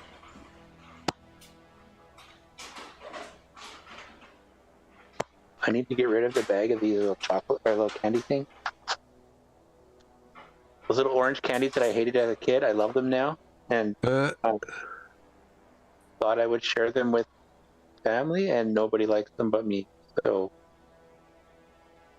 sit next to me at my desk. It's terrible. What are they called? They're like a little. They're made by Kurz candy, and they're like a little molasses toffee type thing. Oh, they look good.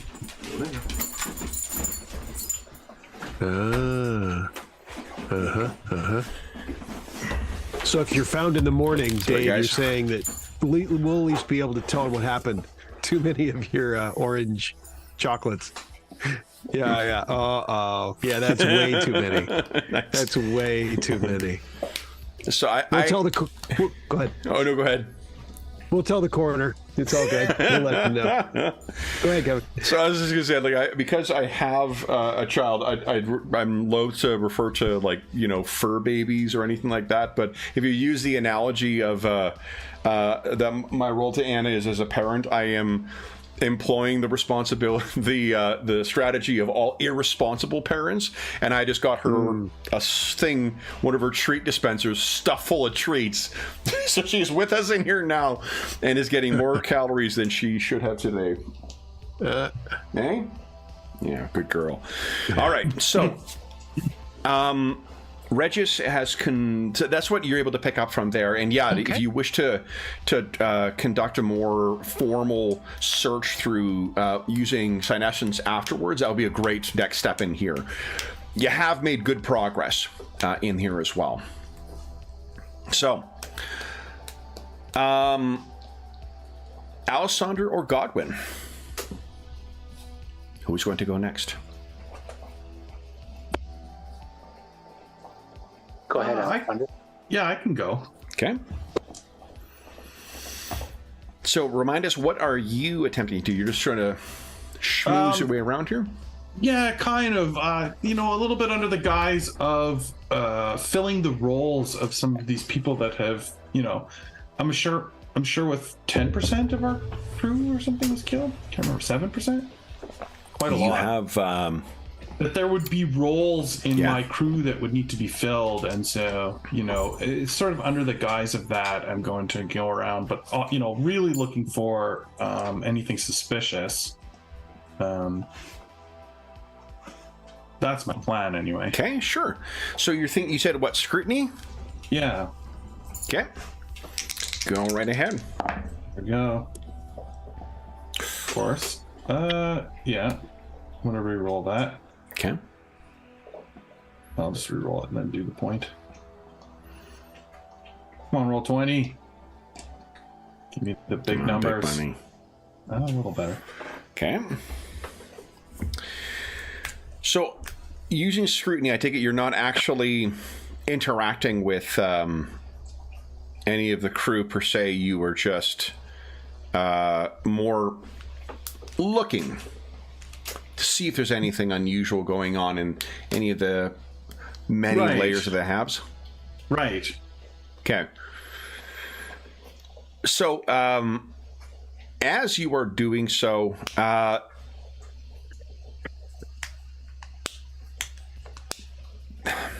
there's one or two maybe unusual things, because you're with the hab floors. There looks like there are 20 hab floors in total, which means maybe 1,000 per floor, although probably the higher up you get, the less people are crammed in. There's more space for the higher ups. What I think you find among kind of the working levels,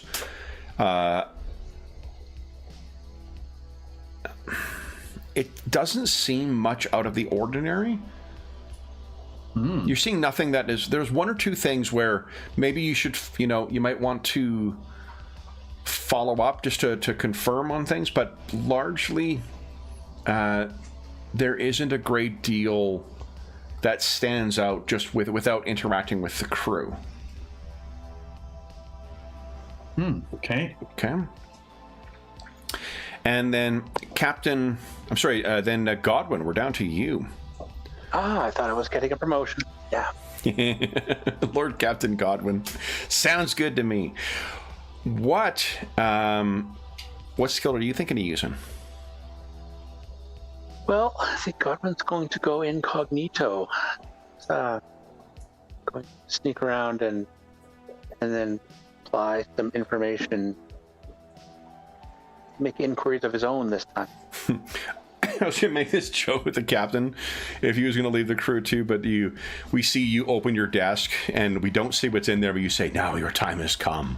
And then we cut and we see you with a monocle and a fake mustache on, making your way among the crew. Yeah. What are you thinking as your skill? Excuse me.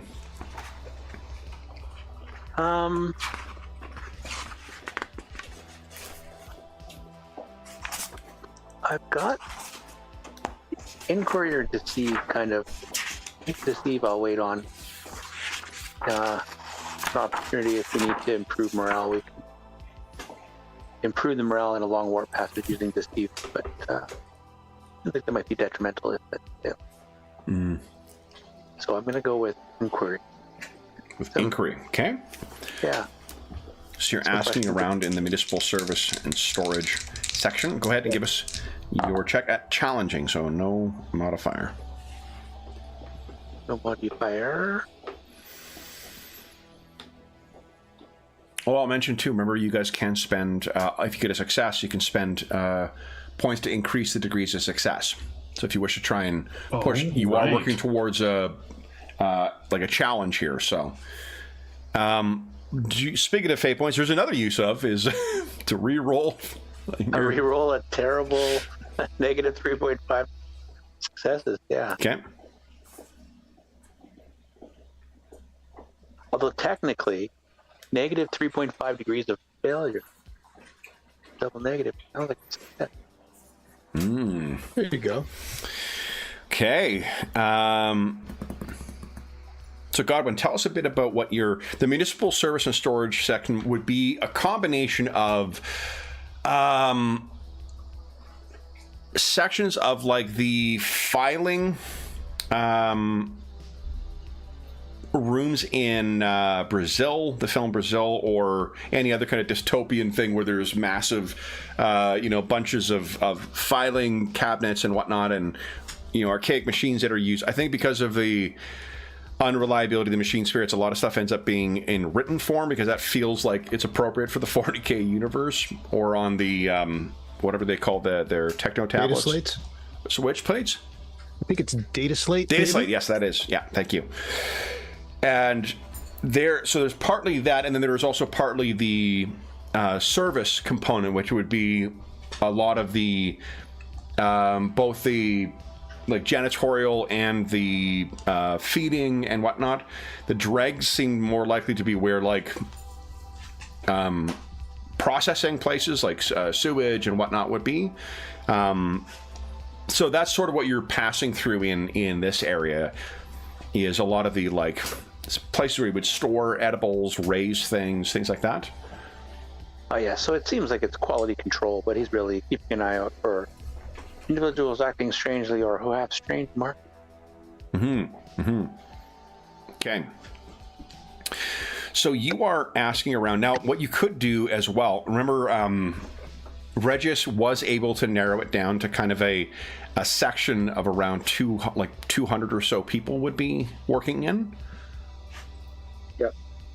How did you wish to make use of that or take advantage of that information, if at all? I think he'll target that area specifically and those individuals because we need to find this person. Okay. With due haste. Okay. So you are, and sorry, you're doing it as a quality control. That's your cover? Yeah, it's quality control. He's inspecting things, making sure that the quartermaster, our ship steward's got, the right resources in the right places. Okay. All right. So then you spent several hours talking to several people, in this section, and just give me a moment here.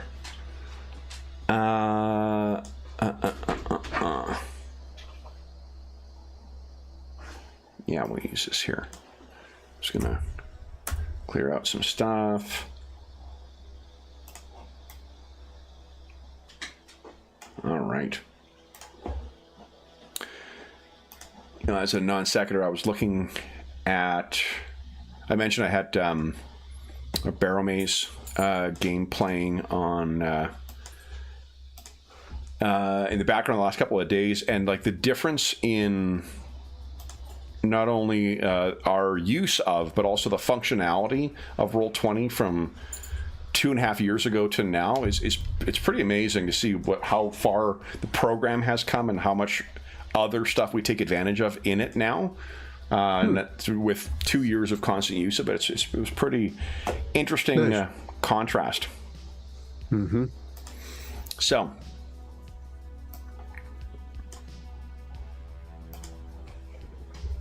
Godwin, would you give us an awareness check, please? Yeah. Fully aware of this new picture on my screen.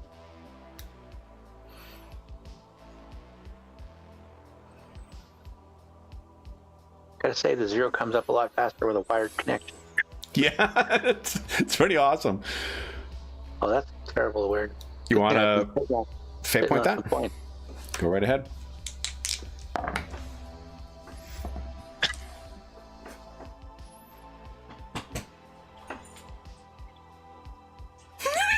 There you go. It's the old mirror. Do you just have it set so that it just switches over from one result to the reverse? Well, that's happened a couple of times. Yeah. Yeah. Yeah. All right. Yeah. So Millie did it at 1.6, negative 1.6, plus 1.6. So Godwin, you have just finished speaking to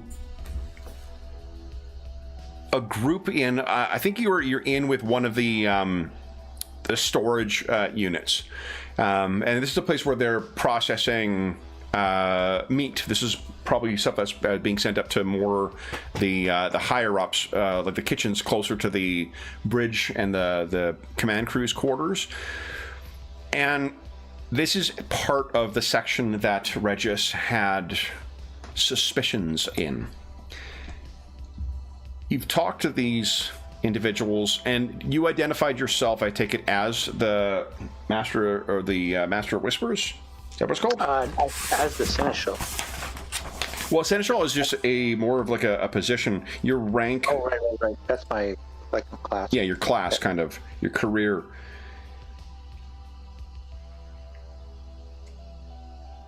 It's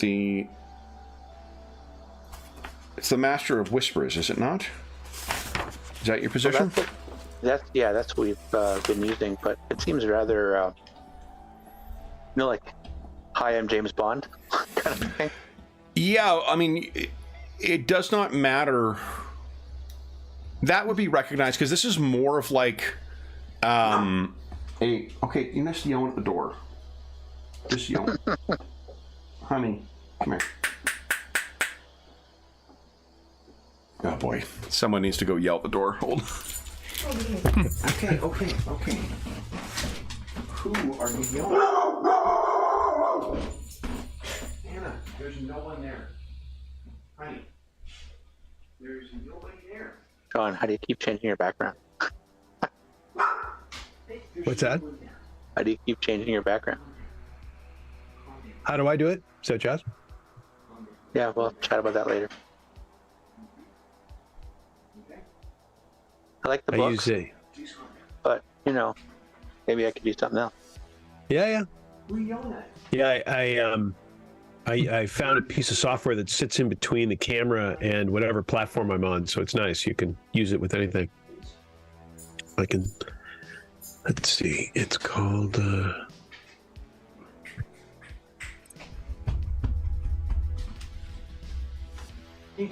Yeah, good point, Regius. Hallway lined with skulls might not be our best food-producing manufacturing place. All right. Regius makes a good point. What's that? I'm also going to be choosing the vegetarian options. Human skulls in the hallway of our food preparation hall. Just human skulls are the the IKEA lamp of the 40K decor. It's just know, everyone's fucking had one. It's those stupid end tables that everyone's owned at one point. Yeah, and every product line is called Mortis. exactly. Which makes Exactly. ordering online a lot more difficult. So how do we incorporate Latin for death into this product? Indeed. What you see, the vibe you get from the 6-person crew that you're talking to, Godwin, is that these are. Oh, sorry. What I was going to say before is that picture it more like I'm thinking of. Queen Elizabeth's spy master was a guy named Francis I think it's Francis Walsingham. What's his name? Walsingham. And everyone fucking knew him as the spy master. He was an extremely effective spy master, but everyone knew who he was. So if he showed up, his reputation would sort of proceed and cause people to react accordingly to it. It was a man who gave off the appearance and the cast of the air of knowing much more than what maybe even he did, even considering his impressive reach. I imagine on the crew, because there's more of like a feudal system on the crew of a rogue trader ship, it's something like that. The Master of Whispers would almost engender the same type of awe that I mentioned, not in the same way that the Navigator would, in the sense of he is a otherworldly creature with otherworldly powers. You are, as the Master of Whispers, someone who has ears everywhere, so no one's secret could be secret from you. And Thomas, you need to start finishing your ships. The extra 15 minutes that you've been stashing away, not good. That kind of. So, what? So does that sound like how you would be, or does that help at least in terms of like how you think Godwin would approach? Yeah, 100%. Okay, so how does Godwin conduct himself with this crew here? I think it's let them cower in fear and just inspect what he's inspecting. What is he asking? Well, we know from previous that people didn't act differently or go anywhere differently. So,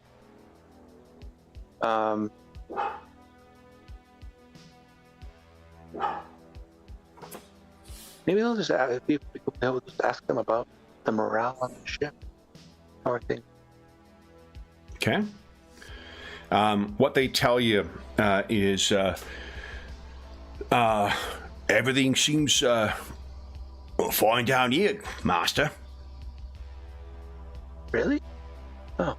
No, choke, and they cut another big chunk of meat off. Not what we can see. Have you seen nothing? No, I ain't seen nothing, sir. Everything's okay. Well, that's good to hear. It's not been perfect elsewhere. Don't have to worry about this place then. No, nothing to worry about down here, sir. Chunk. More big chunks of meat. There's been no unusual shipments or things going missing? Missing? No one's thieving down here. Colt, you seen anything going missing?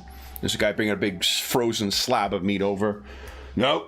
Vulcan, I ain't seen nothing going missing. Master. Don't mean stolen. I mean, logistics. Things don't always get to where they're supposed to go. The ship. Things go well, but... Logistics? Ain't got nothing to do with that, sir. Popping meat's all we doing down here. And another one says, a man named Lucius. And we're happy to do it, sir. Master. And you do a fine job. As Cork puts down the big chunk of meat, he says, is this what's to do with failures? Yes, just inspecting different parts of the ship, making sure things are running operationally sound, we'll call it. Make sure everybody's needs are being taken care of. We don't want any dissent or concerns. Must be something important was brought the Master of Whispers down here, no? Now, the Master of Whispers gets to all kinds of parts of the ship. Godwin, would you give us a scrutiny check, please? Scrutinization.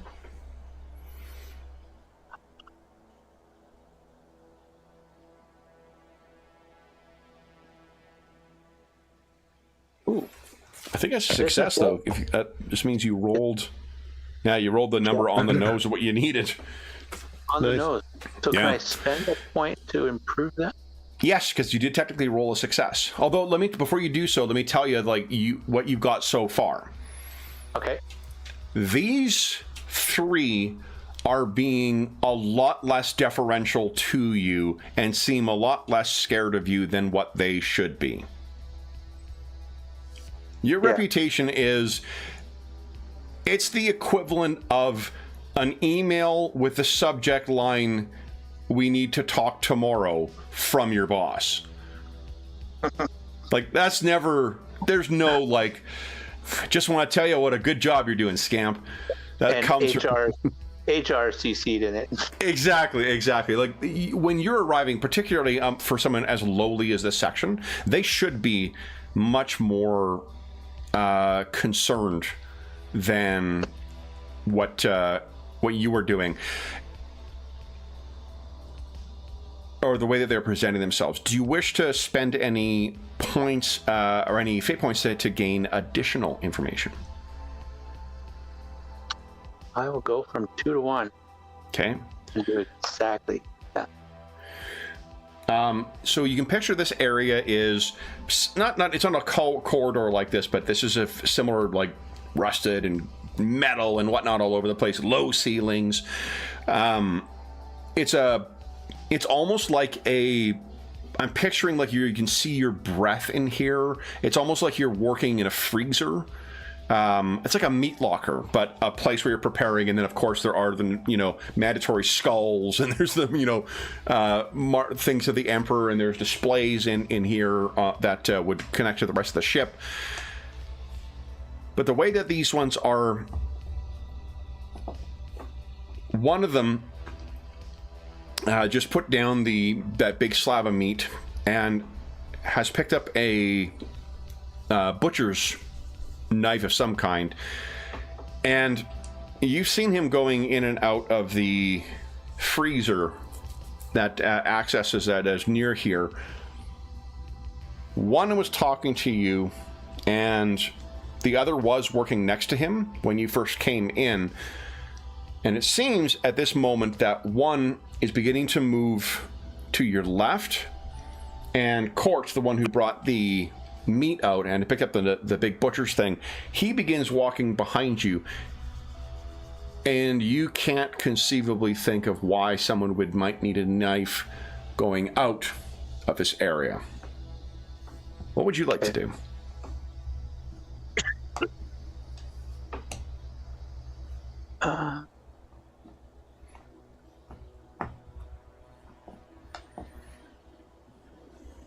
I'm gonna pull some information on like something I know about one of these guys, and You're assuming you know anything about these guys. You're good, but 20,000 individual crew members? Why don't we do this? yeah. Why don't you give us a one more scrutiny check, and this will reflect what kind of information I was able to gather before coming down. correct. Yeah. If I can remember anything. Yeah, and I think we'll make it at you make it as challenging because what you're looking for is really juicy stuff you could use, right? Right. Not just like you have a sister named Doris, you know, like that's pretty fucking good. So what do you think it is that you've got on them?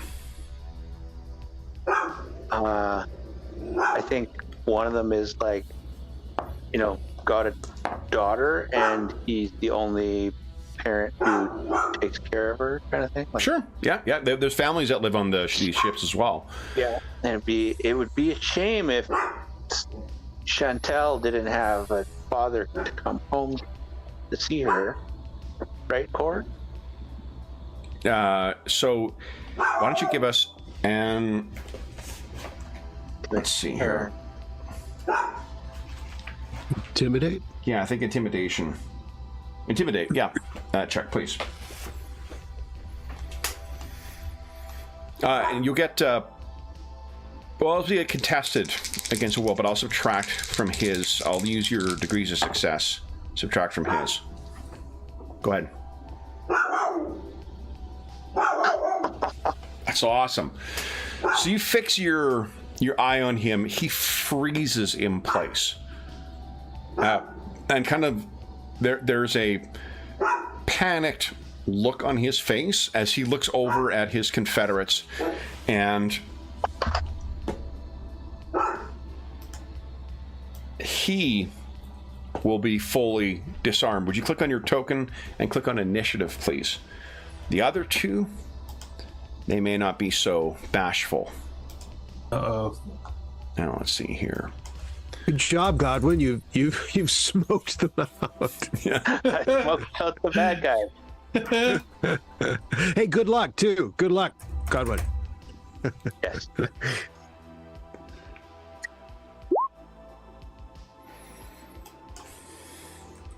Nice. Okay. I'm trying to remember if I saved any of these under any names here. When I search Warhammer, I've got a Beastman. You want to fight a Ungor?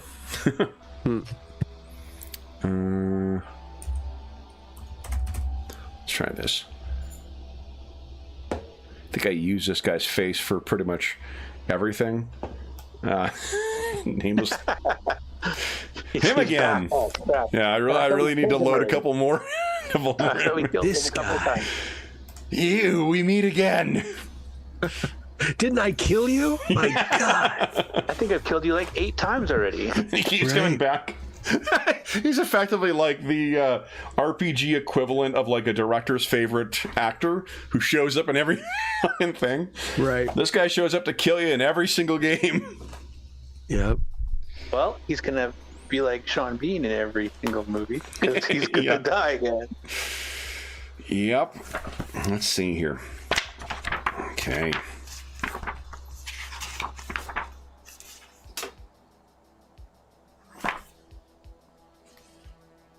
There we go. All right. Okay. Let me just get this down here. Do I have these set up properly? Oh, look at that. Good job, Kev, from whenever the fuck you set this up. Oh, bad job, Kev, with the sticky fingers. Come on. He's probably going to die, but not just yet. All right. And let's add a turn. His initiative is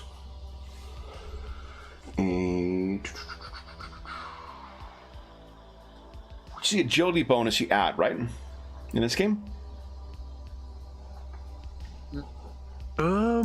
Let's see.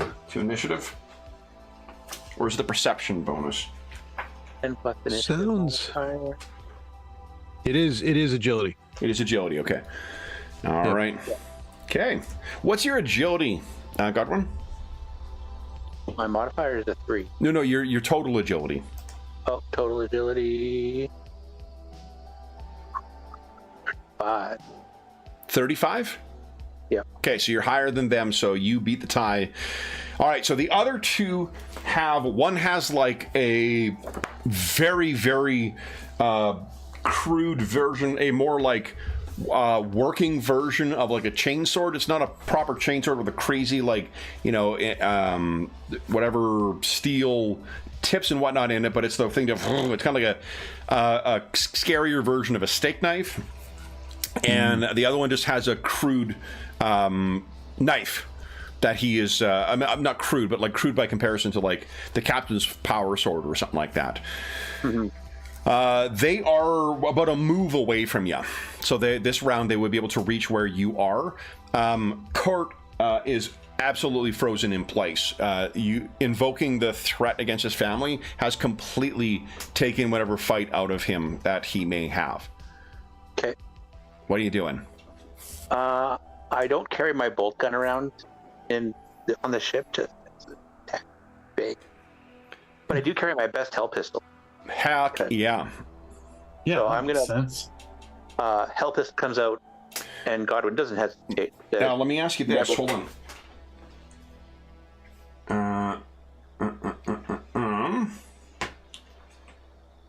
Do you have training in sleight of hand?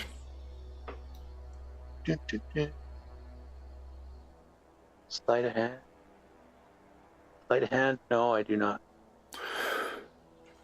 It's a common or basic skill, so you should have something in it. It's advanced. Sleight of hand's advanced. Oh, is it? Yeah. Oh, well then you're fucked. I was going to see whether you could move your hand down and have the gun out beforehand, but not yet. So Godwin, what are you doing this round? Drawing my best hell pistol. Okay. That's a half round action.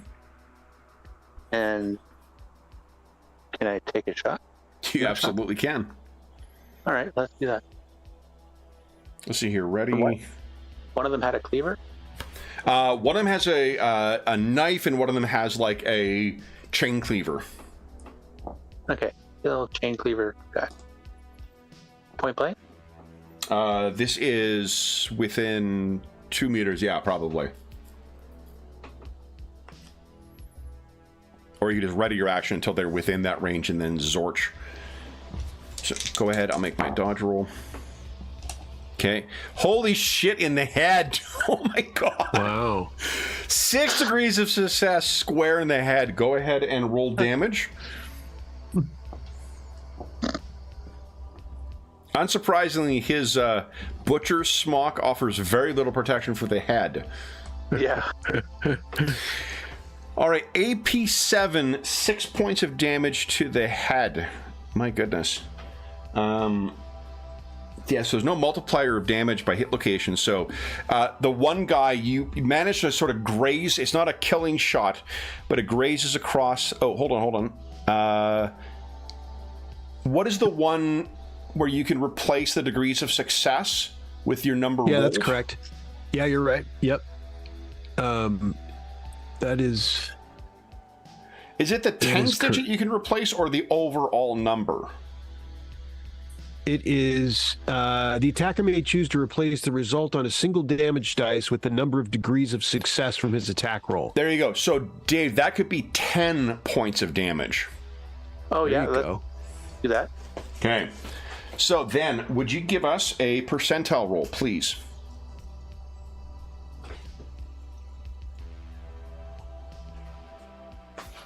Oh, sorry, not a percent. Forgive me, a D10 roll. That's all. I'll take the 10s digit. I just keep rolling what you want. Okay, there we go. They're coming in so quick this time. You're just like, ah, internet connection. Like, hey, you're not waiting for anything. So I can roll all these D8? How about a things. D6? How about a D4? No How problem. about a D6 before and a 2? Okay, so this thing scorches him square in the head. Oh, you got +1 damage, actually. He blasts his ear off. Oh! And he's screaming. And throw down weapons. He's stunned for 1 round and suffers 1 level of fatigue. The other guy is able to charge in. Lucius is able to charge in, and he is going to try and stab you with his knife. Stab him with his steely knife? You were able to jostle him to the side, and that stab goes wild. Lucius is screaming about his ear this round. Kurt does not seem to be moving whatsoever. Back to you. What would you like to do? He's content on coming at me, so... One is engaged with you right now. Yeah. I have... Can I try to disarm him? Using... I'm standing near Cord, and he was cutting stuff. Can I grab whatever he was holding, or... You would have to move to where he is, and then I guess that'll be your action this round, is running over and trying to get that, but you would be leaving the engagement with this guy. Yeah. And you need to disengage in order to avoid a free attack. I can't range attack him from melee range. With pistol, right? you can, yeah. Just there's a penalty, isn't there? Let's see here. I think we've gone through this before. You can't use here. Can't use No rifle. ranged while engaged unless pistol class. So I can do that with a pistol. I just can't do it with a basic or I think that's correct. Yeah. assault rifle. Kind Yeah. of thing. Oh, Okay. and it doesn't count as point blank. Right. Right. Okay, that's how that works. Yep. Yeah. So go ahead. Okay. So I lose my point blank, and I'll roll his dodge. Okay. I'll have to do that again. 'Cause I think I might have clicked range Yep. instead of point blank. Yeah.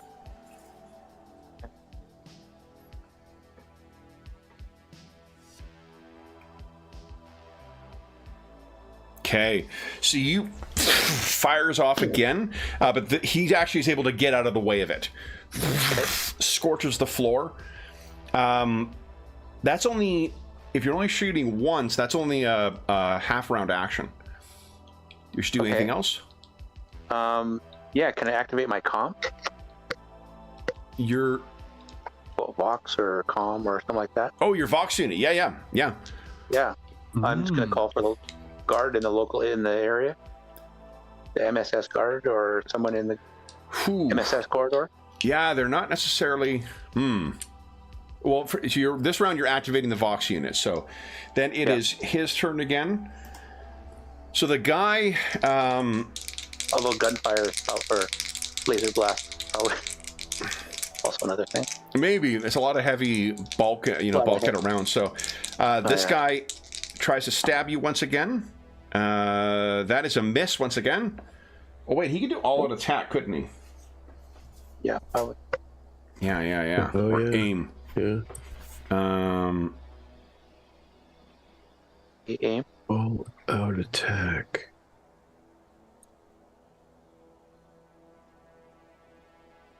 Yeah, plus Ooh, 20 weapon skill, and screen. he can't dodge or parry. Ooh, would he do that? Would he do that? I think he would. So you need to dodge here, I guess, Godwin. Okay. Because he's going to otherwise hit.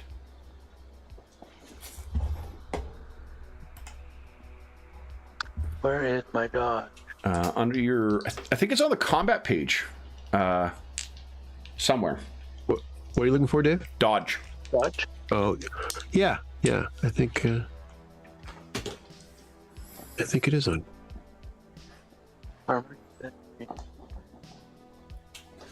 you guys recall where it is? I don't ever look at the sheets. You know what? myself. Yeah, it could be on your quick skills, directly above directly on combat, directly above the tabs. Dave, you might have dodge right there, or you just go to your skills. Just go to your skills page. Oh, okay.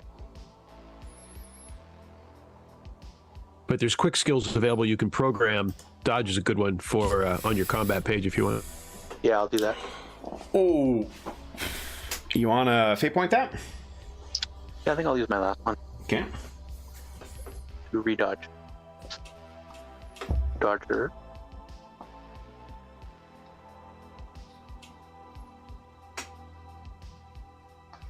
Oh, shoot.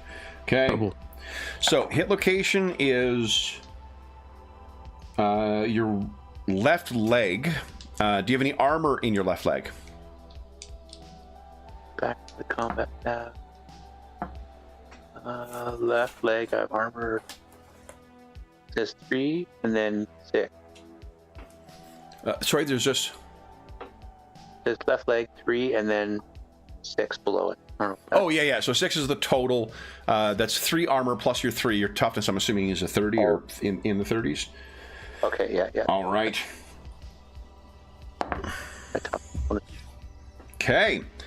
So he is able to connect, but your armor protects you. It kind of gets through the armor, but it's your toughness itself that enables you to avoid it. The other guy, however, who you zorched, he has recovered, and he is coming forward and going to try and get you. He now has a gang up bonus. It's not called a gang up bonus in this, but it's the... Active knee, that's it. Yeah, outnumbered bonus. So you get plus 10, which will offset his fatigue. He is likewise all out attacking, so he will not be able to dodge next turn. That is a miss still. Oh! No, because of the fatigue and dodge. So the guy comes in and swings at you with this humming, mechanized knife, and you're able to get what's his name in the way, Lucius in the way, so he's not able to actually connect with you. That's their turn. Godwin, what are you doing? I'm going to do a little spray attack. It's only have a rate of fire of 2, I think. If I go. Yep. So that would be semi-auto. You're using Semi-auto. Yep. Yeah. S2. Go ahead. 2 shots.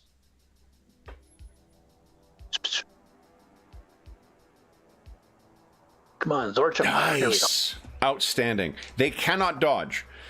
So for the first one, that's you hit with both shots. First one goes to the body of the one. Were you aiming at Lucius or the one who had his ears zorched off? First and second is I would have been trying to finish the one guy off. He's going to take 13. Yeah, so 13 to the body. Go ahead and give us a 1d10 plus 4 roll, please.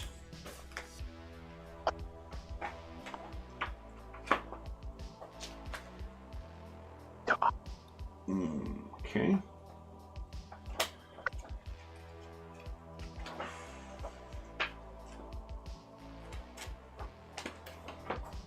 Okay. I was going to grab my second copy just to have, and I was like, you know what, that's an unnecessary extravagance, but if I could have the fucking critical tables open, it's not. That is 5. The fury of the attack forces the target to the ground, helplessly covering his face and keening in agony. The target is knocked to the ground, must make an agility test or catch fire. The target takes 1d5 levels of fatigue and must take the stand action to regain his feet. So let me make an agility test. That is a big fat fail. So Lucius is on the ground and completely ablaze thanks to your thing. Ah! Screaming out. And give us a 1d5 roll, please.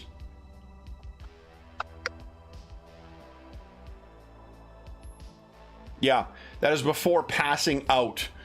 So he is dead and burning. And then give us a 1d10 minus... hold on, what are their toughness? 1d10 minus... Oh, 1d10 plus 5 roll, please.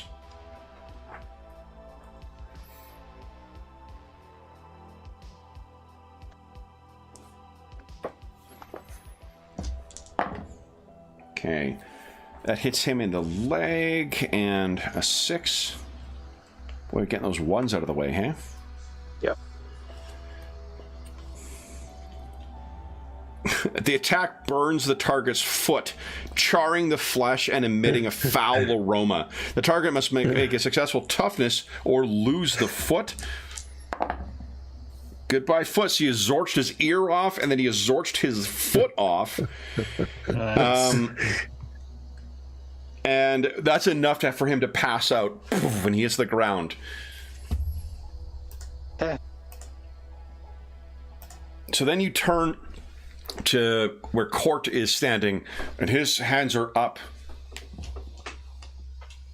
And I say, and so you were going to tell me about why the three of you suddenly decided to do this? Who's influencing? Give us an awareness check, please.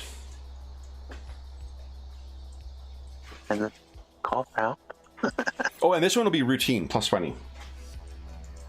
Awareness check. Yeah, remember, don't put the plus sign in. Nope.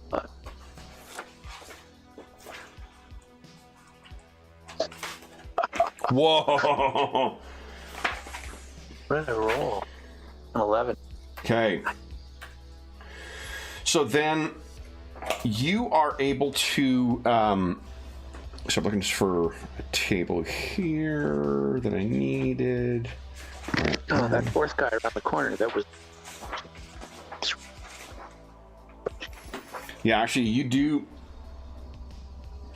see he kind of looks at you, and then his eyes move over in a meaningful way to the other kind of exit from here that leads deeper into the processing facility, and you can see there is a man standing there looking knowingly in, almost as if he was monitoring what might be going on here.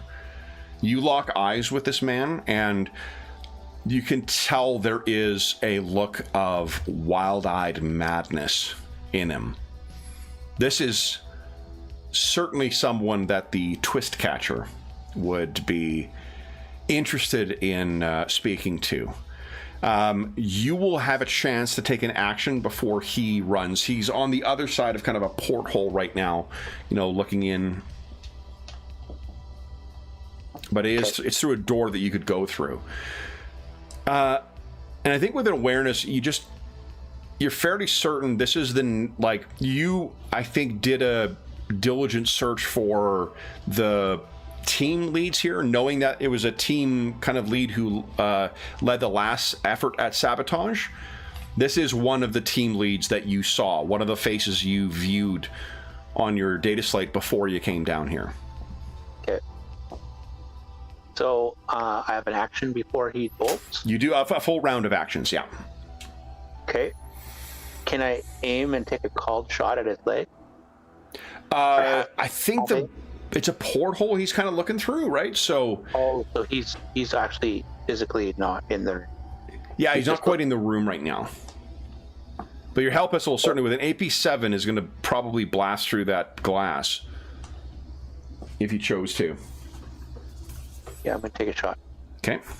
Because him getting away. Okay, so the called shot is... Let's see here. So would that be like half aim? Here we go. So, no, because call shot's a full round action. Okay. Yeah, so you can't. So it'll be minus 20 to your shot, but go right ahead. And because effectively you got a surprise round, he's not going to be able to defend against this.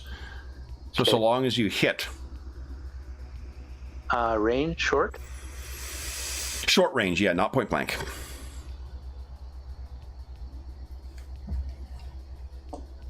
Come on, big money. Called shot. Let's see.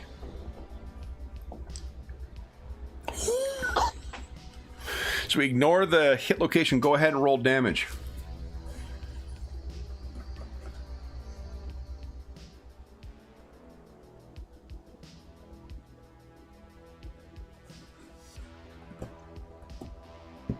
Six. You hear him cry out. That's the same thing where it's only rolled a 2. but I guess it doesn't matter. I don't want to swap out a point. Well, I mean, you rolled a 0.6 degree of success, so unless you want 0 damage, then that's probably the one to go with. Yep. He cries out and kind of calls back. I'm just going to roll initiative for him. All right, he is going to be able to act first, and he is turning and running. What were you doing? Okay. I'm going to chase. Okay. And get on the box. Yeah, your Vox is open. You did activate that during one of your turns. Yeah, I'm going to contact Alessander directly. Okay. Because I know he was somewhat closer.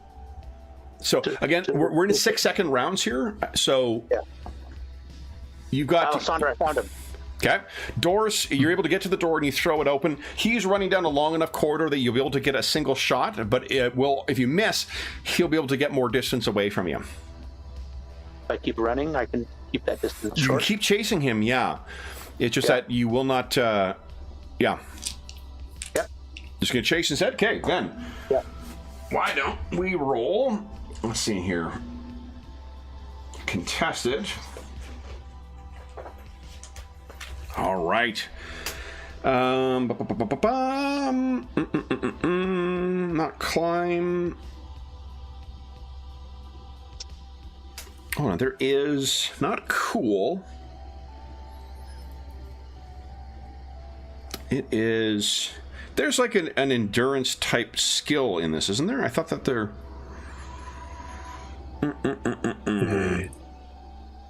This is one of those games that usually like nests. Maybe I'm mistaken here. Well, cool isn't a skill in this. What is You could go with just strength itself, characteristics itself, if you want to fall back on that. Oh, yeah. Yeah, I think this is more of a toughness thing at this point, just to try and catch up to him. So let's make it challenging toughness. Now, this is going to be contested, so like degrees of success will be the thing that matters here. So, okay, now I'm going to switch dice here. There's, I'm trying to think of movement, Kevin, or more. It's more endurance. Is there a movement one? Let's see here.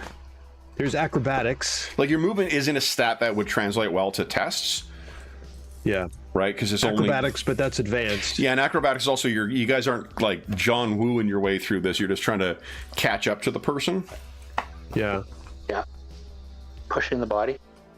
Yeah, and like in some of the other ones, there are like toughness, or in Warhammer Fantasy, there's toughness and there's cool, which are skill versions of sort of your resistance things. But I guess there's not the equivalent in here. Like fear is just a flat out willpower check, so maybe it is toughness. So give us a toughness check there, please, Godwin. Okay. Straight up. Yep, I failed by 2. Let's say there's 5 successes of distance between you right now. Okay, so you got 1.0 degree. I got 0 degrees of success. So as you're racing along, you are making some headway on this. You're getting much closer. Go ahead and roll again. Oof, I rolled pretty well. I'm not using my Brancolonia dice. I hope not. All right, so you guys are you're moving closer into sort of like into, say, like an actual freezer itself, and you're racing your way through here. You are keeping close enough distance so you can exchange some repartee. And he says that to you, says, you will not stop it. We must end. Okay. If you say nothing, then go ahead and give us another toughness check. Breathing is better for my tough. Nice. All right, so you are closing. You are like within maybe say 10 meters of him right now. You're nearly on top of him. Okay. He is going to waste some time trying to draw actually, he hasn't made enough successes to get to where he needs to be. He starts screaming out, he is upon me! He is upon me! Oh. And you can see there are other butchers who are on there. Alessandro, this is when you've been making your way through there, and you've heard Godwin call you on the Vox, but now all you can hear is as he hits against a wall and continues running in another direction. Yeah. So I got to try and figure out where he is. Do we have some kind of technology for that, where I can like see where on the ship at least it's not really nothing? on here? What you could ask him. Yeah. Oh, that's all what I'll say then. Where are you? Deck 33. Yeah. Okay. Okay. So go ahead, Godwin. Let's give another toughness check here. I failed. Should have had it queued up like I did last. Been so impressed by these quick zeros. Yeah, the quick skill thing is cool. Huge. Okay, so yeah, Godwin, you have caught up to this guy. So what would you care to do? I'm gonna tackle him. Okay. So let's see here. Grapple rules. We meet again. Do I remember his name? His name was, sorry, I had it. Roland is his name, sorry. Okay. I did have that looked up. All right, here we go. Your grapple check is a... Roland is the one. I got him. Then I dive at him. You know what's nuts is when they have an action called grapple, and then they say, go look up the rules on grapple elsewhere.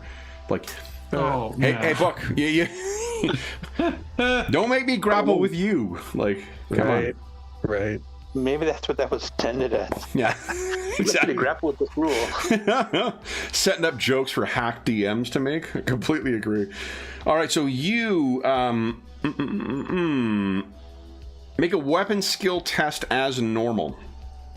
The target of the grapple may use a reaction if able to avoid the attack. So go ahead and give us a weapon skill check. Okay. Weapon skill. That's one of your stats. I don't know. Is there grapple skill, guys? No. Okay. One of my characters did. Yeah. Not a lot of pancreation in 40K Grimdark universe. There's some interesting talents, though. You never know. There might be something. Yeah. Oh, yeah. Maybe. Okay. So you're trying to grab hold of this guy. He is not having it. You can hear over the Vox unit, Alessandro, the sound of Godwin is definitely hitting somebody. Yeah. I mean, Roland. But he does that a lot, so. Yeah. He doesn't. So I think this guy will draw a. It's a half action to draw another one of those knives, and he's going to try and stab you with it, Godwin. Because he needed to roll against his weapon skill. That's a miss. Your turn. What are you doing? Fine, I'll just blast him. Okay. No way. You know what? Just You know, full round. Yeah. Zorchim, go right ahead. Yeah. He can dodge. Sorry, I should have rolled this beforehand. Unsuccessfully dodges. Go ahead and roll damage. shot. That's enough success for both hits. Both are hits. Yeah, 2 hits. Yeah. Oh my god. All right. Why don't you give us? So that was right to the body. Give us a 1d10. Let me think here. 1d10 plus 4 roll, please. The attack washes over the target. His skin turns black and peels off while body fat seeps out of his clothing and armor. He is stunned for 2d10 rounds, and it halves his strength, toughness, and agility. Extensive scarring permanently halves the target's fellowship characteristic. Oh. Oh, 40K. Yeah, these are amazing. Yeah. And So if he looks stunned, does that mean he doesn't get to do anything this turn? No, he drops to the ground. You've sloughed off a good chunk of his thing. I'm seeing about dying. Because I think if...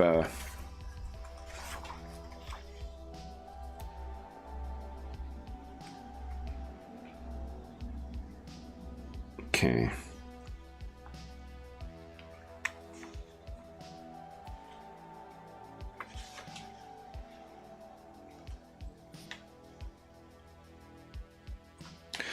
Oh, yeah.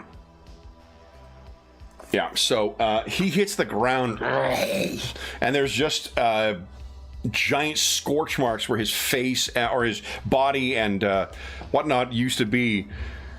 There's the stink of hot meat in here, and with the cooler temperature, there's just gouts of steam coming off of this. Alessandro, you can picture you run into the hallway. You're like, where are you? Where precisely are you?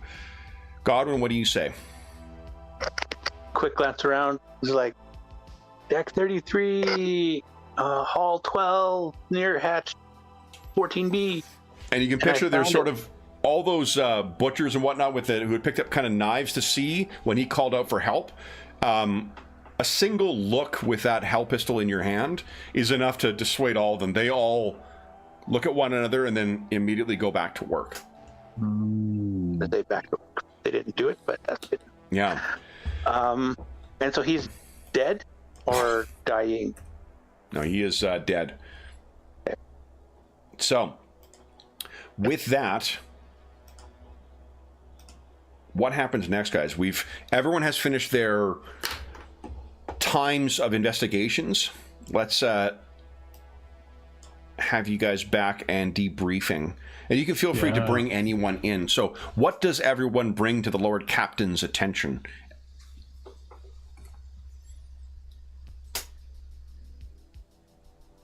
Strange behavior in the scrappers area. They are not as deferential as they should be.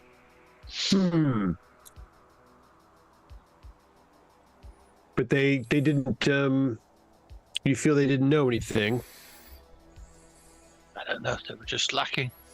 There was a strange atmosphere of lack of deference. Most unusual. How about you, Alisanda? Fortunately, nothing much to report, Captain. I didn't find anything unusual in the hab floors. Very good. Godwin, you seem out of breath.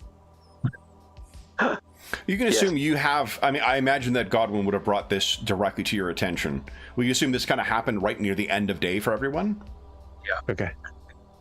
And Godwin, you were busy.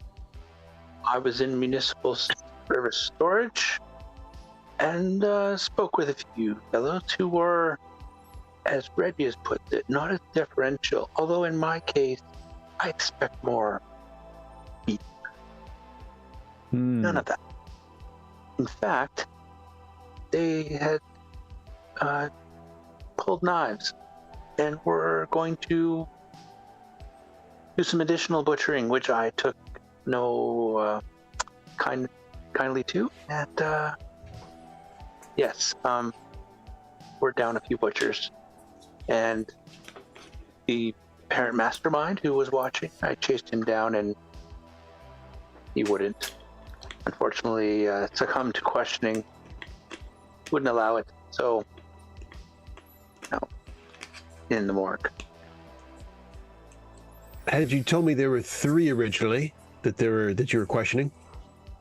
Yes, I allowed to go back to his daughter because he put his knife down. Does he seem Did he seem to have any knowledge of it? Do you think?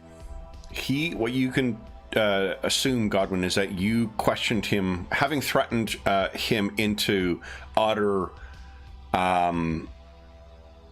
paralysis.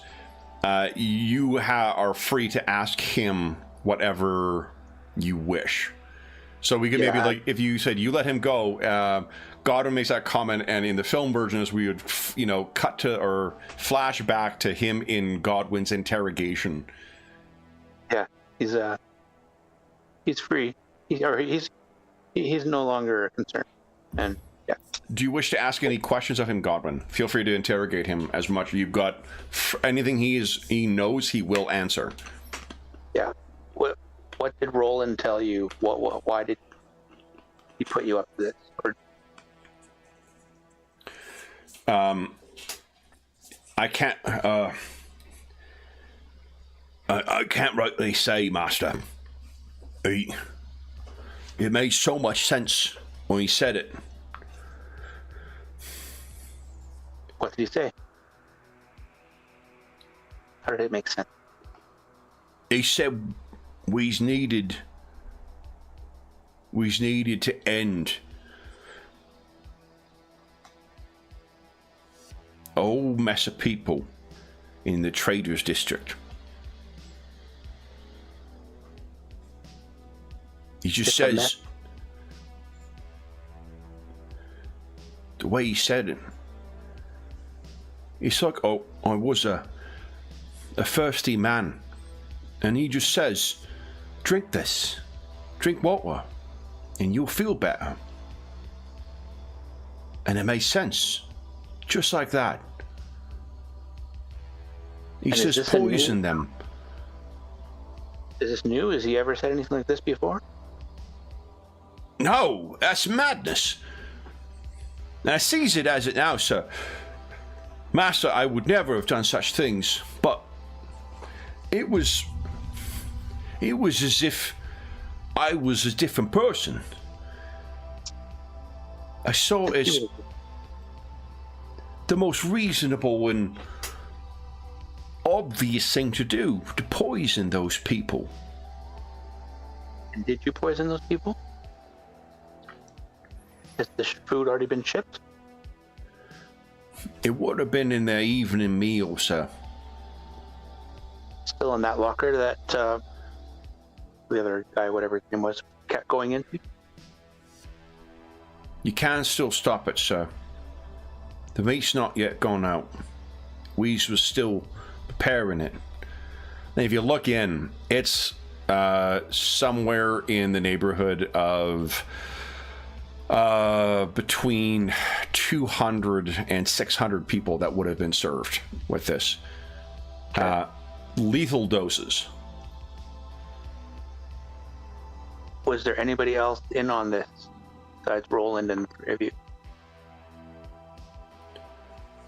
Only the three of us. Plus Roland. We normally supply the food up for them. It's just madness, sir. Madness. And is there anybody, did anything happen to Roland, or anything change other than his words and demeanor recently? Did he go somewhere, or? It's all like a dream now, sir. It just don't make no... Like it was another person. He came to us and told us this is what we're doing. And all three of us didn't think to question. Not at all. It wasn't until you, sir, mentioned me Charlotte. That's when I knew. What madness came over me, and what could have happened? Yeah, you could have poisoned hundreds of your crewmates. You know what the penalty for that is? I do, sir. I ask only that you spare my family. They I had will see nothing you. to do with this. The madness was all mine, and I must pay for the weakness in my soul. I will have you see the doctor first. See if there's something that can be cured. If there's something wrong with my mind, sir,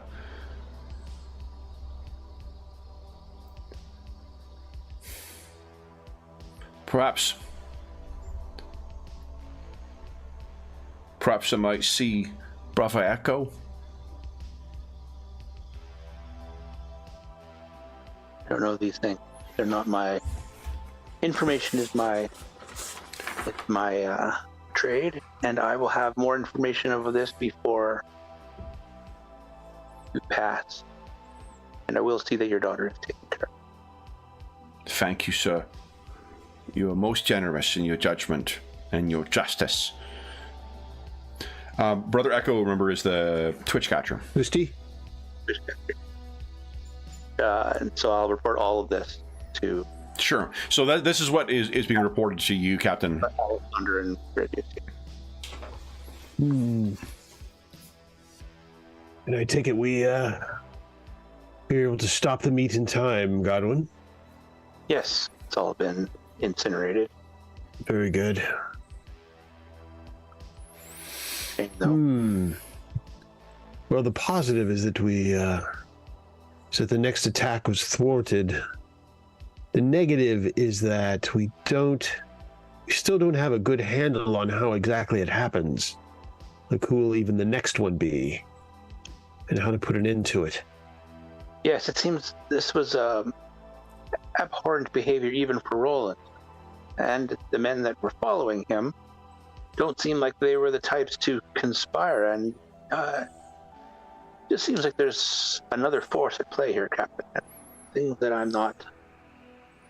Perhaps Regius or Alessandra have.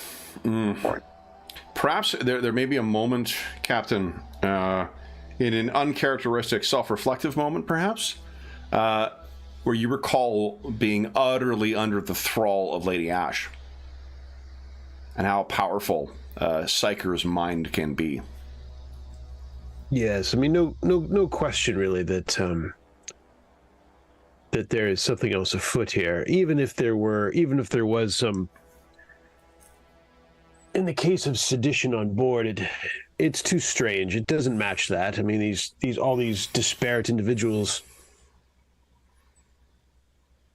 don't have much in common. I mean, there's something else controlling them. I think we can be confident of that at this point. And it's no coincidence that we're in the warp when all this happens. And I will at this point. An idea that is it Octus? Is that right? Octus? Yep. And just see An idea. Oh, Castor? Yes. Our Octus had an idea when I was having a meeting with the section chiefs. He suggested that perhaps an idea would be to get the machine spirits keeping an eye open for us, just like the machine chiefs. And he suggested that could be done by channeling power away from unnecessary systems into particular systems that we wish to stir the spirits. And he thought that perhaps with that, the spirits could tell us, I believe his suggestion was, that it could alert us to manipulation of those systems in the future, if they were such sabotaged. Seemed a reasonable idea. The downside is taking power away from certain systems, but he suggested that we could perhaps target some that seemed pretty unlikely to be needed, such as sublight engines being in the warp. Ship's weapons, probably unlikely for now. Maybe powering down life support in unused sections of the ship. Things like that.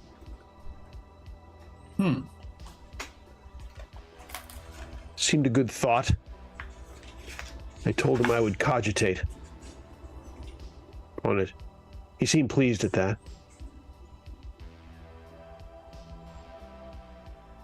So, I feel like that'd be a good step, since Godwin did good work here, but we unfortunately have not gotten any closer to the larger plot, the larger villain, whoever or whatever that is. Alessander, what are your thoughts on that? You're a navigator and have a good grasp of the ship itself. I mean, to me, I will be honest with you, with my close friends here, but the warp has done strange things to me since we've been traveling. I've struggled against some very strange addictions I did not know I had, and other struggles with my mind. I'm not sure if it's affected any of you, but this certainly seems the actions of the warp is very dangerous to the ship and its crew. Maybe we jumped a little hastily, Captain. Not to say that mistakes were made, but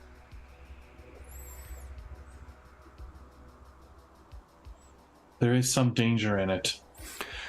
Regius, would you give us a Senescence roll, please? You would have had an opportunity in the half day that you spent in the Scrapper District to at least tap out, or to reach out with him. Holy fuck. So here's what you did not... your Senescence roll is not going to contribute towards the success of what you guys have been working towards here. What I can tell you guys is you passed a threshold, and the threshold was to prevent the sabotage that was happening. So you're coming closer now to unmasking whatever it is that is behind this. And by hitting that threshold, you have prevented the loss of any further crew or morale for this day. Regis, with 6 degrees of success and the contested roll that I made,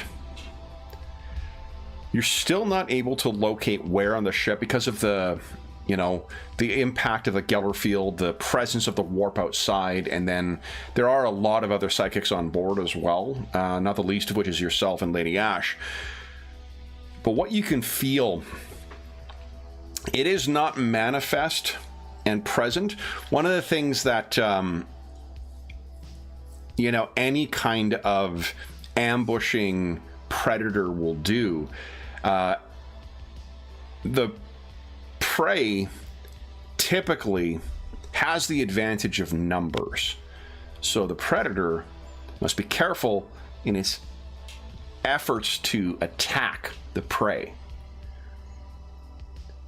In the same way, when a psychic predator like whatever might be on here is manifesting, that's when there's like a pulse of power and a residual impact, which is how you're able to track down the influence in the front end of the ship. But it can't do that all the time when it knows there are at the minimum a navigator and an astropath on board. So what that means is, for one, because of building on what you had guessed with the Scrapper District, there is an air of marshalling power there. You certainly felt that. But the other thing to bear in mind that what predators may do is eliminate those who watch over the prey. So this thing could go after other psychics as well in an effort to try. It has not, or at least thus far does not seem to have done so. But the weapons that many of your fellows would deploy against this thing will be utterly useless. You saw that with the Ebon Geist. Whatever this thing is, it is a creature of the Immaterium. And I don't know this for certain, but I think because it is trapped by a Geller field, it may not be able to simply fade back into the immaterium the way that something destroyed in the physical world would. So it may be facing utter and total destruction here. Forcing any predator into a corner is going to be a tricky task, so you would know to be cautious, or at least to exercise caution in pursuing whatever this thing might be. I will concede that it does remind me of being controlled by Lady Ash on the righteous path. I wonder, Regius, what do you think? And I think, Kevin, we'd have Lady Ash here too. She's an obvious resource. Sure. She'd be in the meeting. Would you give us a percentile roll? Regis, you've been rolling for Lady Ash. Would you give us a percentile roll, please? Let's see what she knows about this stuff. She seems to have some sketchy... Okay. So, there are psychic disciplines that can be used against such creatures. Lady Ash is a powerful telepath, and while she's not keen to go in, I gotta check.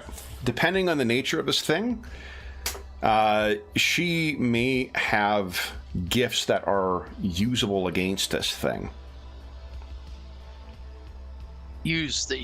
Gather the astropathic choir as well. That might be a resource. Most Another definitely. thought might be to drop out of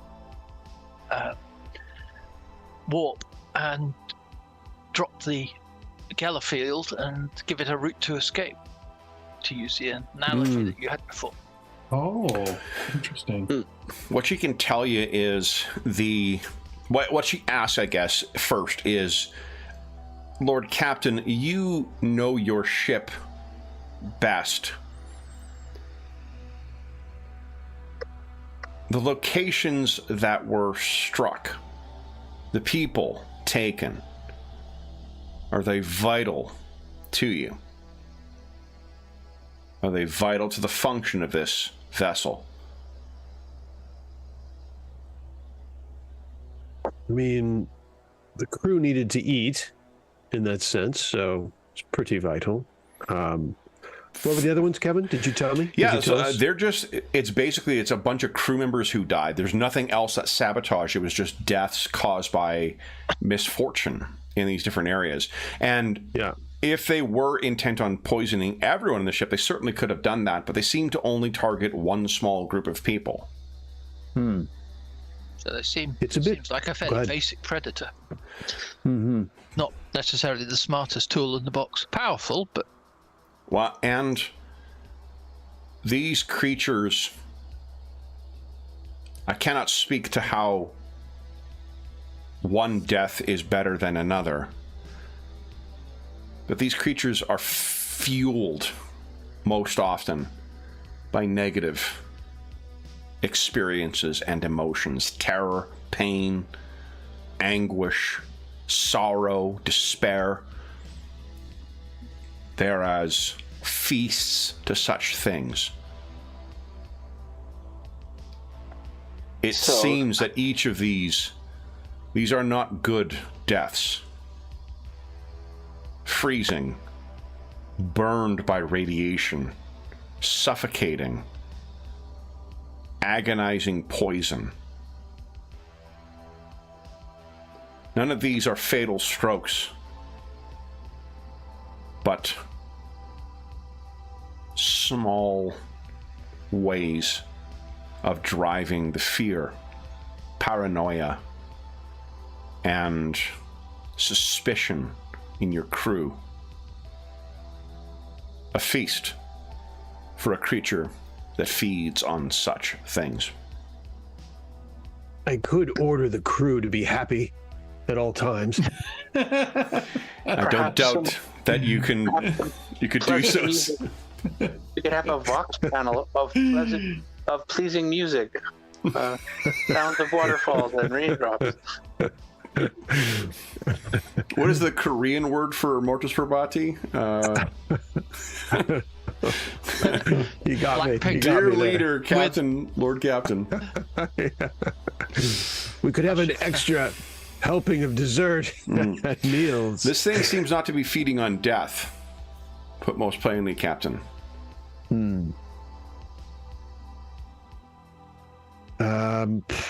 Regius, if we did drop out of warp and drop together shield, what if it didn't go away? Well, we can try and drive it off, but Right, right. it avoids us driving it into a corner where it can't escape. Whereas we What could can drive we- it off the ship potentially. If we destroy it in normal space, is it destroyed completely? No, I guess it will continue to exist, but How so? Back into it the will need to material. find its own way back to the material. What can we use against it, Regius? Since it's a creature of the warp, but we've had trouble with this before, and perhaps our sidearms are not useful.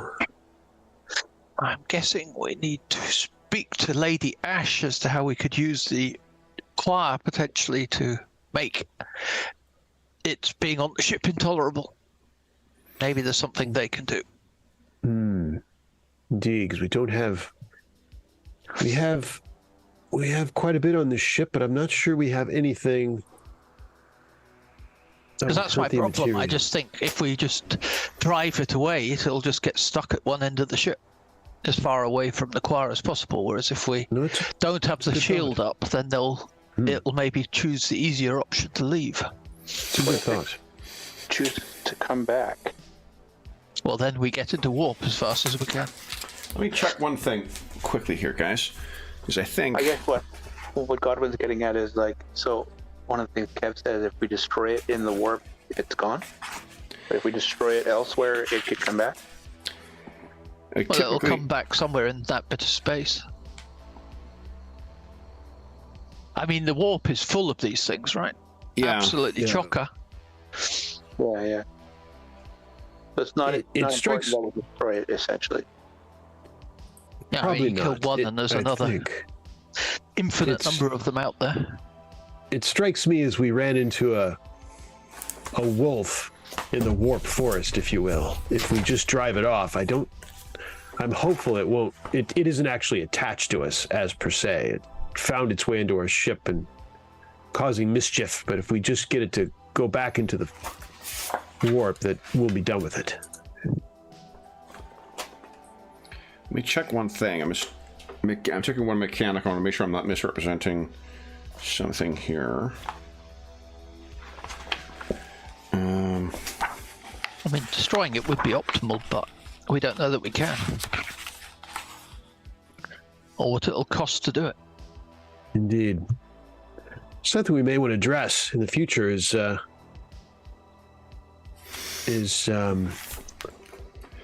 thinking about what we can do against the Immaterium in the future. So here's one thing you can do. Psychic powers, even for such creatures that are made of that gossamer and ethereal matter that makes up the Immaterium, wholly susceptible to psychic powers, including Regis's gaze. Interesting. I was So we thinking send of you- acquiring another one as well. Oh. We send you in, Regius. I know it. I'd better up it. Something to consider. We spent for those listening home, we spent, I don't know why, we spent almost an hour getting caught up before we started the session, so we are unfortunately at the end of the session now rather than our usual 4 hours, but lots to chew over between now and our next session in 2 weeks' time. Let me bring us back to here. Yes. So, then, for those, first off, guys, usual XP for the session. So what is it? 500. 500, okay. I was going to guess 150. I'm like, I don't think that's this game. I think it's the one with axes. Leave it to me to describe a game called Warhammer as the game with axes. Yeah. What an idiot. Yeah. So then, for those listening at home, however, thank you so much for joining us for session 16 or 17? Session 17, guys. Holy smokes. Of our ongoing Rogue Trader campaign, now in our arc, A Passenger Most Malign. As is always the case, if you have any comments, questions, or concerns regarding the session, the campaign, or the game we're playing, please don't hesitate to leave a comment in the comment section of the video, and I'll endeavor to reply in a timely fashion. There's also a link down below to the Dungeon Musings Discord server, where we have a channel dedicated to Warhammer games in general, as well as most other games or campaigns we have on the channel, and as well as a bunch of other great channels like just general discussion about DM stuff and online conventions in general. It's just a really terrific and knowledgeable community that is over there. You are more than welcome to join us at your leisure. There's also a link down below to our friends at Noble Knight Games. Noble Knight Games is the preeminent unionized retailer of hard-to-find and out-of-print RPGs in North America. Not only do they have an excellent selection of new role-playing games, board games, and card games, they also have an unmatched selection of hard-to-find and out-of-print RPGs. I may have made an order yesterday that's going to have some obscure... Dave, I have you to blame, I think, for my 3.5 D&D mega dungeons that are showing up early next week. If you make a purchase through their web... I guess first off, if they don't have something in stock that you're looking for, you can often put it on a want list, as I did with a couple of 3.5 products that I'm missing right now.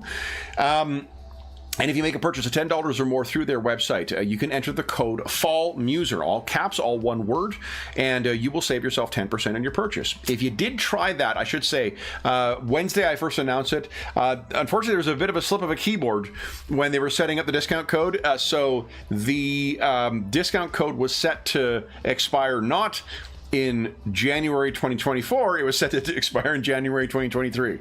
That has since been corrected, so any purchase you make from now until January 15th, 2024, if you enter the code FALLMUSER, all caps, all one word at checkout, you save yourself 10% in the purchase.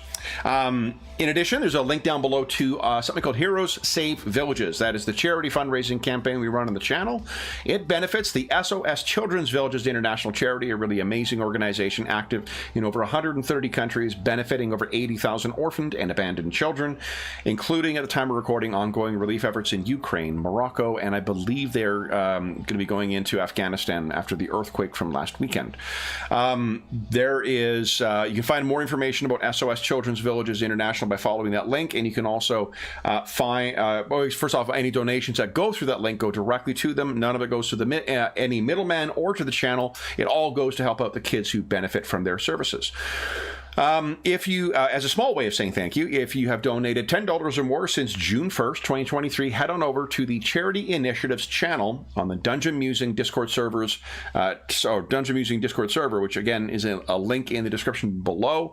Over there, you can cast your vote for which elements we're going to be having in our final part of our year-long Year of Ill Omens charity campaign. We have had it shaped by donors since the start of the year. We played 6 parts that have taken us all over time and space, using a variety of different games as well. What will be, let's see, voting on the setting and the time will be going up this Sunday, and then we'll be opening up voting for the types of characters we're playing and the game we'll be using. Does seem like one of the options is going to be All Flesh Must Be Eaten, or at the very least the Eden Studios, I can't remember what it's called. Ubiquity? What is the Unity? No. What is the? Do you guys remember what the Eden Studios system is called? Not Ubiquity. Unisystem, I think. I think that's it. Maybe I might have it wrong. In any event, that'll be one of the options. We had a terrific time playing All Flesh Must Be Eaten last year as one of our charity sessions. So that seemed that definitely will be one of the options. But there will be other ones. So if you've donated $10 or more since June 1st, head on over to the Charity Initiatives channel, cast your vote for Era and Year or Era, and then on Sunday we'll be switching over to casting votes for what game and what kind of heroes we're going to play. So yeah. Last thing I will say is, totally agree. All Flesh Must Be Eaten. I have not laughed that hard during a session of any session I've ever run. Like, I can't think of something I've laughed as hard at as the last hour of that campaign. The dice results and the way that things have played out was fucking hilarious. And we got to have a small glimpse of James's payback for all my bullshit faux Scottish things with James doing a Texan accent. It was awesome. Nice. But anyway, so you cast your votes over there. For those otherwise, for those, Unisystem is correct. Awesome. We will be back in the Coronis Expanse, or at least in the Immaterium of the Warp, trying to see what it is that is aboard this ship, and hopefully drive it off before it continues to feast at the crew's peril. But until then, we hope that we gave you a few hours to take your mind off the troubles of our world and think about the troubles that our stalwart explorers are encountering as they're just trying to make their way back to cash in for fat loot at, what is it called? Not Stepstone. It's, I always forget Footfall. this. Footfall, thank you. Then, for those listening at home, we'll be back in and that's it. I'll stop. Oh, well, last thing is a huge thank you to Jeffrey, James, Dave, and Sean. Thank you so much, guys, for such a terrific session. This was a ton of fun. What a great way to kick off. I clearly have had far too much fun with this session tonight, so thank you, guys. Then with that, we'll say, for those listening, thanks again for listening and joining us. Until we see you again, stay safe, stay healthy, and happy gaming. See ya.